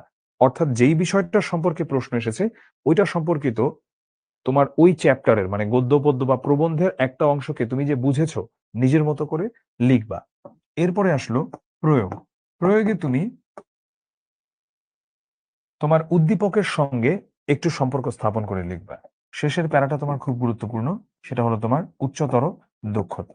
কিন্তু দেখো এই জ্ঞান, অনুধাবন, প্রয়োগ কিছুই ঠিকমতো কাজে দিবে না যদি তুমি একটা মানে ইংরেজিতে একটা খুব সুন্দর শব্দ আছে লেখাকে সুন্দর করার জন্য, কোহেরেন্স। মানে হচ্ছে একটার সাথে আরেকটা কি লিঙ্কড নাকি, ইন্টার কানেক্টেড নাকি। তুমি আন্দাজে মান্দাজে জ্ঞান, অনুধাবন, প্রয়োগ যদি তুমি লিখে দিয়ে থাকো তাহলে তুমি বাবা গোল্লা, ঘোড়ার ডিম পাবা তুমি। তো তোমার যেটা করতে হবে, তোমার যে একটার সঙ্গে আরেকটা সম্পর্ক স্থাপন করতে জানতে হবে। উচ্চতর দক্ষতাতে মূলত তোমার কাছে কোনো একটা মতামত জানতে চাওয়া হয় যে তুমি কি এটার যুক্তির পক্ষে না এই যুক্তির বিপক্ষে, তুমি কি এই মতটাকে সমর্থন করো নাকি তুমি মতটাকে সমর্থন করো না। এরকম নানা বিষয়াদি তোমাকে জিজ্ঞাসা করা হয়। যখন তুমি তোমার জ্ঞানমূলক কথার সাথে অনুধাবনকে একটা সম্পর্ক দিয়ে তারপরে প্রয়োগের মাধ্যমে তোমার উদ্দীপকের সঙ্গে মূল যে গল্পের একটা কানেকশন স্থাপন করে এরপর যখন তুমি ডিসিশনটা দাও উচ্চতর দক্ষতায়, যেটা হয়েছে বা হয় নাই, দ্যাটস ইনাফ তোমাকে ফুল মার্কস এনে দেবার জন্য। এবং সৃজনশীলে এই ফরম্যাটটা মেইনটেইন করা ইজ ভেরি ইম্পর্টেন্ট। আমাদের সময় ফুল মার্কস তোলা অনেক ক্ষেত্রেই কঠিন ছিল কারণ বাংলায় নম্বর কাটার প্রচুর জায়গা ছিল। সৃজনশীল আসার পরে যদি কেউ প্রপারলি ফরম্যাট মেনটেন করতে পারে এবং যদি কেউ ঠিক মতো এটাকে লিখতে পারে, তার পূর্ণ নম্বর পাওয়া নিশ্চিত, 100% শিওর সে পূর্ণ নম্বর পাবে। তো এই হলো গিয়ে আমাদের মোটা দাগে সৃজনশীল। এবারে আমরা আসি কোনটা কতটুকু লিখবা। 1 নম্বরটা বললাম 1 লাইন, 2 নম্বরটা মানে খ বললাম 2 প্যারা লিখবা, মানে জ্ঞানমূলক তো একটা লাইনে আর একটা প্যারা লিখবা, এটা টোটাল হবে আধা পৃষ্ঠা। আমাদের গটা কত হবে? গ হবে আমাদের 1 পৃষ্ঠা, 1। ঘ কত হবে? ঘ হবে আমাদের 1.5 পৃষ্ঠা। তাহলে আমার একটা সৃজনশীল লেখাতে কতটুকু যাচ্ছে গড়ে? ধরলাম এই দুইটা মিলে যাচ্ছে আমার 1 পাতা, আর এই দুইটা মিলে যাচ্ছে আমার কতটুকু? এই দুইটা মিলে যাচ্ছে আমার আরো 2.5 পাতা। মানে আমার সব মিলিয়ে 3.5 থেকে 4 পাতা সর্বোচ্চ, সর্বোচ্চ 3.5 থেকে 4 পাতা আমার একটা সৃজনশীল হবে। তুমি যদি বলো যে কম, তোমার 7টা লেখো, তুমি 4 7 28 পাতা লিখতে হবে তোমার। এখন 28 পাতা কি তুমি কি এমন যে তুমি টাইপিস্টের মতো goat goat goat goat goat goat করে লিখতে থাকবা? না, তোমার তো মাথায় আগে ভাবতে হবে, তারপরে তুমি লিখবা। সো সৃজনশীল লেখার জন্যে যদি তুমি বাসা থেকে প্র্যাকটিস করে না যাও, তুমি ইহজনমে পরীক্ষায় ঠিকঠাক লিখে আসতে পারবা না। আচ্ছা, এবারে তো আমরা তরিকা নিয়ে কথা বললাম বা প্রসেস নিয়ে কথা বললাম কিভাবে লিখবো। এবার আসা যাক টাইম ম্যানেজমেন্টে। টাইম ম্যানেজমেন্ট আমি কিভাবে করব? টাইম ম্যানেজমেন্ট করার জন্য আমি তোমাদেরকে একটা মানে একটা মানে রুল অফ থাম বলা যেতে পারে, বা এটা একটা একদম একটা আদর্শ একটা নীতি বলে দিতে পারি।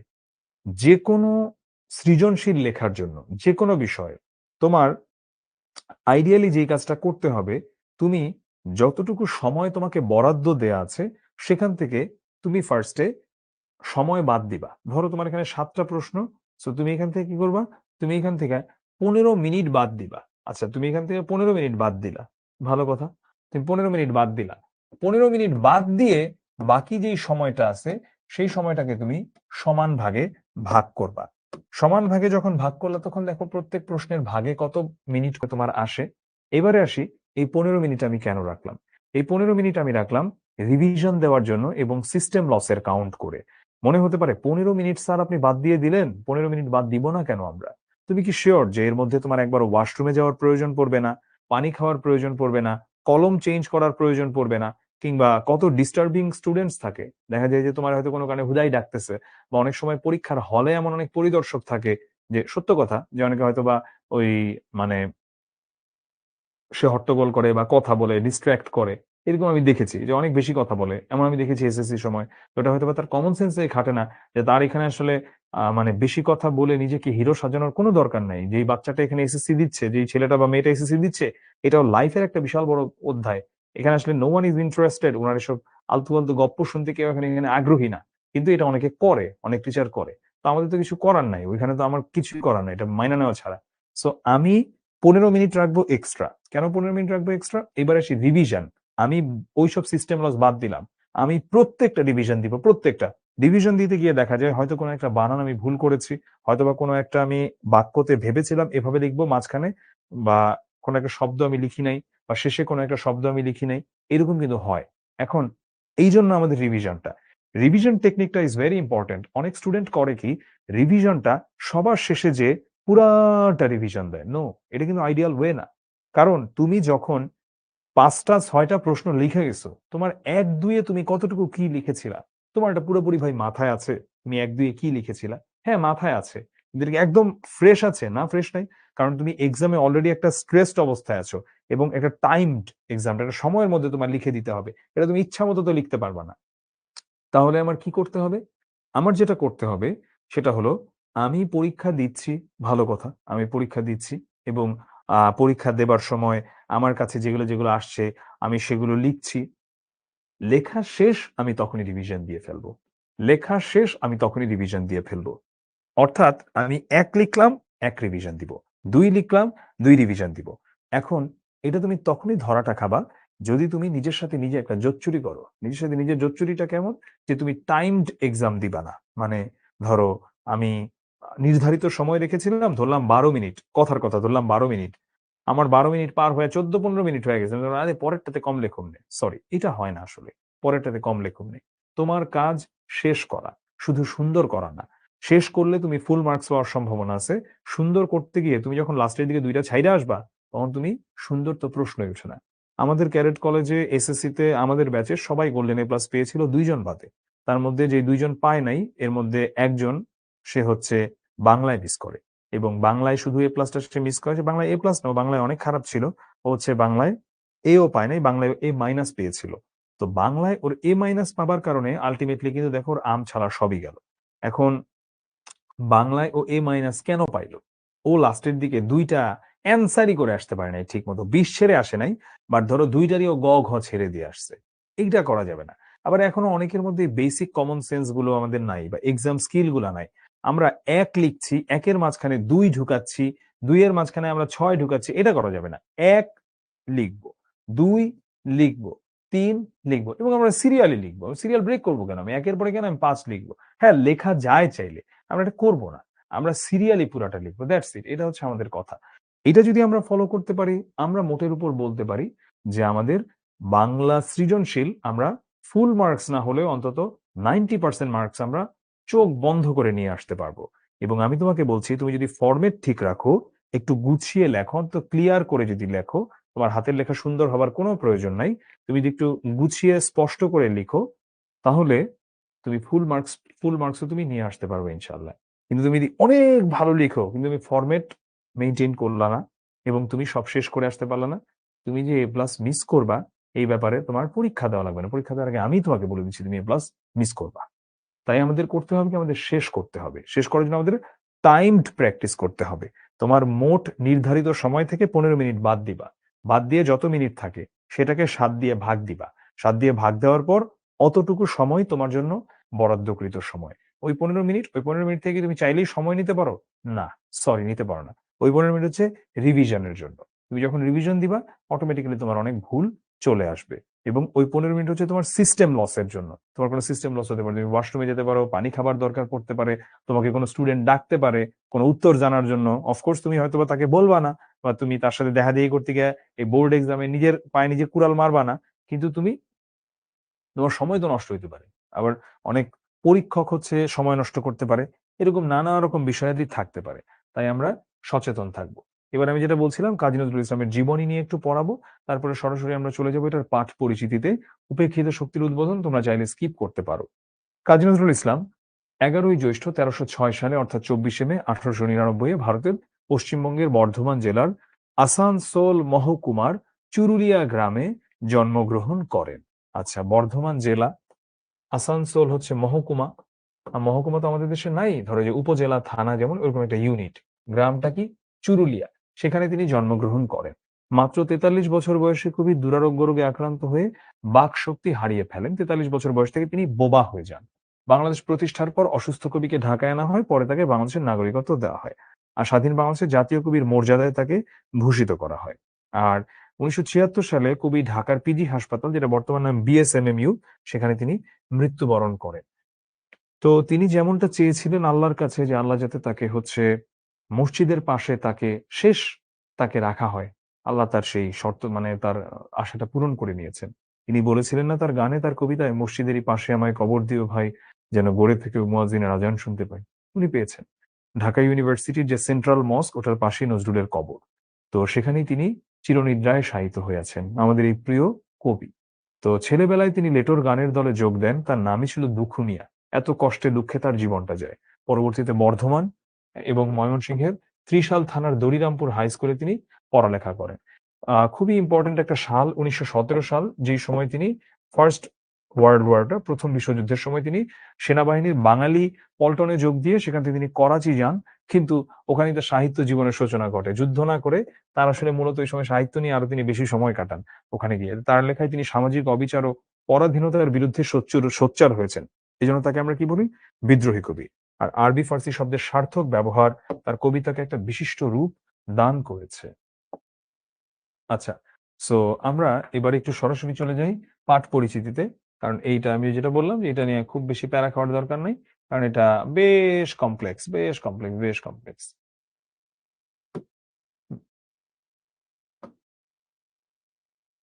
উপেক্ষিত শক্তির উদ্বোধন, এটা কোথা থেকে নেওয়া হয়েছে? এটা নেওয়া হয়েছে জন্ম শতবর্ষ সংস্করণ, যেটা নজরুল রচনাবলীর প্রথম খণ্ড থেকে এটা নেওয়া হয়েছে।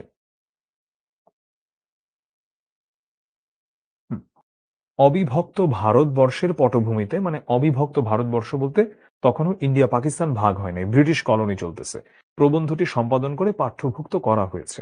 আচ্ছা, এই প্রবন্ধে কাজী নজরুল ইসলাম জাতি ধর্ম সমাজ ভেদের বিরুদ্ধে অবস্থান নিয়েছেন। একটি দেশের গণতন্ত্র প্রতিষ্ঠায় যে ছোট বড় উঁচু নিচু ধর্মীয় জাতিগত বিভেদ দূর করা আবশ্যক, এটা নিয়েই তিনি কথা বলেছেন। যেমন এই প্রবন্ধের মধ্যে মূলত এটা তো একটা স্পিচ ছিল, ওটাকে পরবর্তীতে প্রবন্ধ বানানো হয়। তো তিনি যেমন এখানে বলেছেন যে আমরা যাদেরকে ছোট লোক বলি, বা আমরা যাদেরকে হচ্ছে নিচু জাত বলে মনে করি, যারা হচ্ছেন তোমার ধরো সমাজের খেটে খাওয়া মানুষের শ্রেণীটা, আমরা তাদেরকে ভ্যালু করি না, কিন্তু তারাই হচ্ছেন এই সমাজের প্রকৃত প্রাণভোমরা। যদি তাদেরকে আমরা ভ্যালু না করি, তাহলে কখনোই আমরা উন্নতির মুখ দেখতে পাবো না। বিশ্বের বুকে একটি জাতি মর্যাদাবান রাষ্ট্র গঠন করতে প্রতিটি দেশের মনীষীগণ আমরণ সংগ্রাম করে গেছেন, এবং তারা যে পথ দেখিয়েছেন সেই পথে যদি আমরা চলতে পারি, তাহলে আমাদের সমাজ এবং রাষ্ট্রীয় জীবনে সুখ ও সমৃদ্ধি আসবে। সো উপেক্ষিত শক্তির উদ্বোধনের কিছু এখানে অবজেক্টিভ আছে, যেগুলো তোমরা নিজেরা যখন স্লাইডটা পাবা তোমরা প্র্যাকটিস করে নিবা। আমি শেষ অল্প একটু কথা বলবো শিক্ষা ও মনুষ্যত্ব নিয়ে, এবং এটা বলে আমি ক্লাসটা শেষ করে দিব। শিক্ষা ও মনুষ্যত্ব নিয়ে যদি বলি, তাহলে আমি একটু আগাই, সেটা হলো মোতাহের হোসেন চৌধুরীর লেখা শিক্ষা ও মনুষ্যত্ব। এবং এটা কতটা ইম্পর্টেন্ট, এটা খুবই ইম্পর্টেন্ট। এটাকে আমরা বাদ দিব? এটা কোনোভাবেই বাদ দিব না। এটা বাদ দেওয়া মানে তুমি নিজের পায়ে নিজে একটা কুড়াল নিয়ে কোপ দিলা, বা নিজে তুমি একটা বিষের প্যাকেট নিয়ে তুমি খেয়ে ফেললা, এই কাজটা করলা। তো এখানে আমরা দেখি মূলত যেটা থেকে সবচেয়ে বেশি প্রশ্ন আসে, মানুষের জীবনটাকে তিনি দুইটা তালার ঘরের সাথে তুলনা করেছেন। যে উপরের তালাটাকে তিনি বলেছেন মানব সত্তা, আর নিচের তালাটাকে তিনি বলেছেন জীব সত্তা। এটা নিয়েই প্রশ্ন আসে, জাস্ট এটা বুঝলেই হয়ে যাবে। জীব সত্তা কি আর মানব সত্তা কি? জীব সত্তা হলো মানুষের যেসব পশুবৃত্তিক আচার আচরণ, অর্থাৎ তার যে ক্ষুধা তৃষ্ণা এসবের যে নিবারণ, এটা হচ্ছে জীব সত্তা। আর মানব সত্তা কি? মানুষের যে মনস্তাত্ত্বিক ক্ষুধা, অর্থাৎ একটা ভালো বই পড়লাম, দর্শন নিয়ে ভাবলাম, একটা ভালো কিছু নিয়ে চিন্তা করলাম, একটা কিছু নিয়ে ভাবলাম, ধর্ম নিয়ে, আধ্যাত্মিকতা নিয়ে। তো এইভাবে হচ্ছে তিনি দুইটাকে তুলনা করেছেন, যে আমাদের মানব জীবনটা হচ্ছে একটা দোতলা ঘরের মতো, যেখানে জীব সত্তা হচ্ছে নিচতলা, আর মানব সত্তা হচ্ছে বা মনুষ্যত্ব হচ্ছে ওপরের তলা। আর জীব সত্তার ঘর থেকে মানব সত্তার ঘরে তো উঠতে হবে, কিভাবে যাবে? সেটার মই হচ্ছে কি? শিক্ষা। শিক্ষাই হচ্ছে আমাদেরকে মানব সত্তার ঘরে নিয়ে যেতে পারে। কারণ যার পেটে মানে ভাত নাই, তাকে নিয়ে তো আসলে তুমি ধরো ওই অনেক বড় বড় কথা বলে লাভ নাই। তুমি তার কাছ থেকে ওটা এক্সপেক্ট করে লাভ আছে?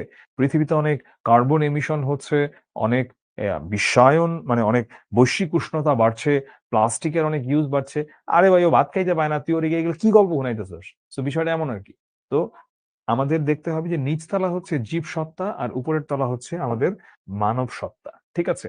তো জীব সত্তার ঘরটা এমন বিশৃঙ্খল, যেটা হচ্ছে মানুষ যে সবসময় অর্থ চিন্তার নিগড়ে যদি বন্দী থাকে, সবসময় যে টাকা কিভাবে কামাতে হবে এটা নিয়ে যদি চিন্তায় থাকে, তাহলে হচ্ছে সে কখনোই উপরের ঘরে যেতে পারবে না। এবং ধনী দরিদ্র সবাই হচ্ছে এখন এমন অবস্থা, চাই চাই আরো চাই। তাই অন্ন চিন্তা বা অর্থ চিন্তা থেকে মানুষ মুক্তি পায় না। অন্ন চিন্তা মানে খাবারের চিন্তা, এবং মনে হয় যে অর্থ সাধনাই জীবন সাধনা, মানে টাকা পয়সা কামানোটাই মেইন। কিন্তু এখানে একটা বিষয় আমাদেরকে খেয়াল রাখতে হবে, তিনি এখানে চমৎকার উপমা দেখিয়েছেন যে কারারুদ্ধ আহার তৃপ্ত মানুষের মূল্য কতটুকু। মানে যে মানুষটা জেলে আটকে আছে, কিন্তু তার পেট ভরে অনেক খাবার, তাকে একদম ভালো ভালো জায়গার বিরিয়ানি টিরানি এনে দেওয়া হয়েছে, আসলে তার জীবনের কোনো মূল্য আছে? বরং যে হচ্ছে অল্প খাবার খেয়েও বা খুব কোনো রকম খাবার খেয়েও স্বাধীন জীবন, তার মূল্যটা অনেক বেশি। তাই এটার কথা তিনি বলেছেন যে অর্থচিন্তার নিগড়ে বন্দী থেকে যদি আমরা আমাদের মানব সত্তাকে বিসর্জন দিয়ে দিই বা মনুষ্যত্বকে বিসর্জন দিয়ে দিই, তাহলে আমাদের সেই অর্থ থাকার চেয়ে না থাকাই শ্রেয়। চিন্তার স্বাধীনতা, বুদ্ধির স্বাধীনতা, আত্মপ্রকাশের স্বাধীনতা যেখানে নেই, সেখানে মুক্তি নেই। মানুষের অন্ন বস্ত্রের সমস্যা সমাধানের চেষ্টা করতে হবে এই মুক্তির দিকে লক্ষ্য রেখে। আচ্ছা, তাই মুক্তির জন্য দুইটা উপায় অবলম্বন করতে হবে। একটা হচ্ছে অন্ন বস্ত্রের চিন্তা থেকে মানুষকে মুক্তি দেওয়ার চেষ্টা, আরেকটা হচ্ছে শিক্ষা দীক্ষার দ্বারা মানুষকে মনুষ্যত্বের স্বাদ পাওয়ানোর সাধনা। তিনি বারবার এই দুইটা বিষয়ের কথাই তুলে ধরেছেন, এবং সৃজনশীল প্রশ্নগুলোও এই দুইটাকে ঘিরেই হচ্ছে এসে থাকে। আবার শুধু শিক্ষার উপর নির্ভর করে থাকলেও হবে না, কারণ সেটাও সুদীর্ঘ সময়ের দরকার। মনুষ্যত্বের স্বাদ যদি মানুষ না পায়, আবার অন্ন বস্ত্রের চিন্তা থেকে যদি মুক্তি না পায়, মানে কোনোটাই হবে না আর কি। অর্থাৎ দুইটাই হচ্ছে সাইমালটেনিয়াসলি করা লাগবে। তো তিনি একটা উদাহরণ দিয়েছেন এমন যে কোনো ভারী জিনিসকে যদি ওপরে তুলতে হয় তাকে নিচের থেকে কিন্তু একটু ঠেলতে হয়, আবার ওপর থেকে টানতেও হয়। শুধু নিচের দিকে ঠেললে তাকে যেমন উপরে ওঠানো যাবে না, আবার খালি টানলেও হচ্ছে তাকে উপরে ওঠানো যাবে না। তাই এই জন্যই বলেছে যে সেই শিক্ষাটা হচ্ছে উপরের দিকে, উপর থেকে টান দেওয়া মানব সত্তার জন্য, কিন্তু আর সুশৃঙ্খল সমাজ ব্যবস্থাটা হচ্ছে নিচের দিকে ঠেলা। এখন তোমার সমাজ ব্যবস্থাটা যদি থাকে যা তা অবস্থায়, তাহলে তো আসলে লাভ নাই। এগুলোর কথাই তিনি বলেছেন। তো আমরা একটু একদম শেষের দিকে চলে যাই এটার।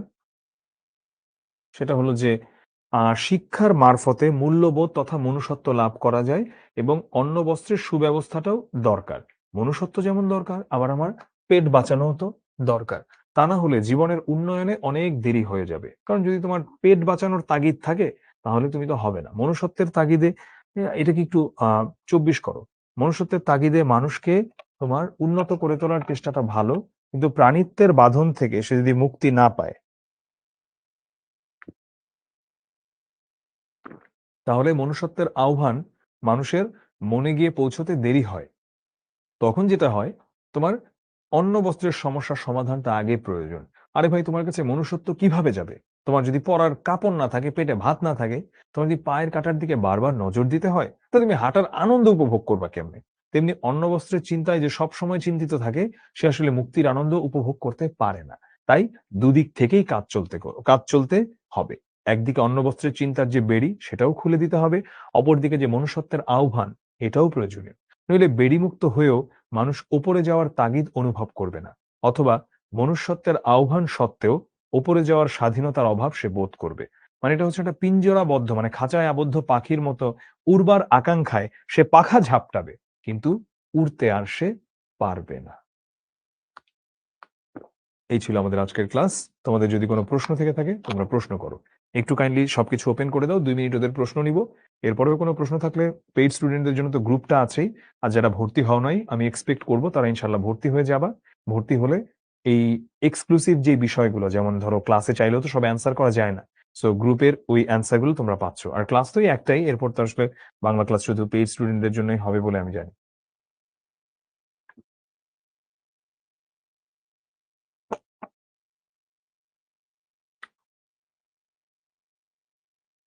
হুম, আচ্ছা, এবারে আমি বলছি, সুশিক্ষিত লোক মাত্রই স্বশিক্ষিত, এটা নিয়েও হচ্ছে প্রশ্ন এসে থাকে। সুশিক্ষিত লোক মাত্রই স্বশিক্ষিত বলতে মূলত বোঝায় যে প্রকৃত শিক্ষা যার ভেতরে আছে সেটা আসলে সে নিজের ভেতর থেকেই অর্জন করে। প্রকৃত শিক্ষাটা কখনোই কোনো শিক্ষা প্রতিষ্ঠান বা অন্য কেউ বা কোনো থার্ড পার্টি আসলে তাকে দিতে পারে না। এটাকেই বলছে সুশিক্ষাই হচ্ছে, সুশিক্ষিত ব্যক্তি মাত্রই স্বশিক্ষিত। একটা পৃষ্ঠায় কত লাইন লেখা স্ট্যান্ডার্ড, তুমি যেটা লিখে থাকো ওটাই লিখবা। এখন আর এগুলো নিয়ে ভাবার দরকার নেই। আচ্ছা, প্র্যাকটিস বুক দিব কিনা? Of course, of course. শীর্ষক মানে বুঝিয়েছেন এই নামে। হ্যাঁ,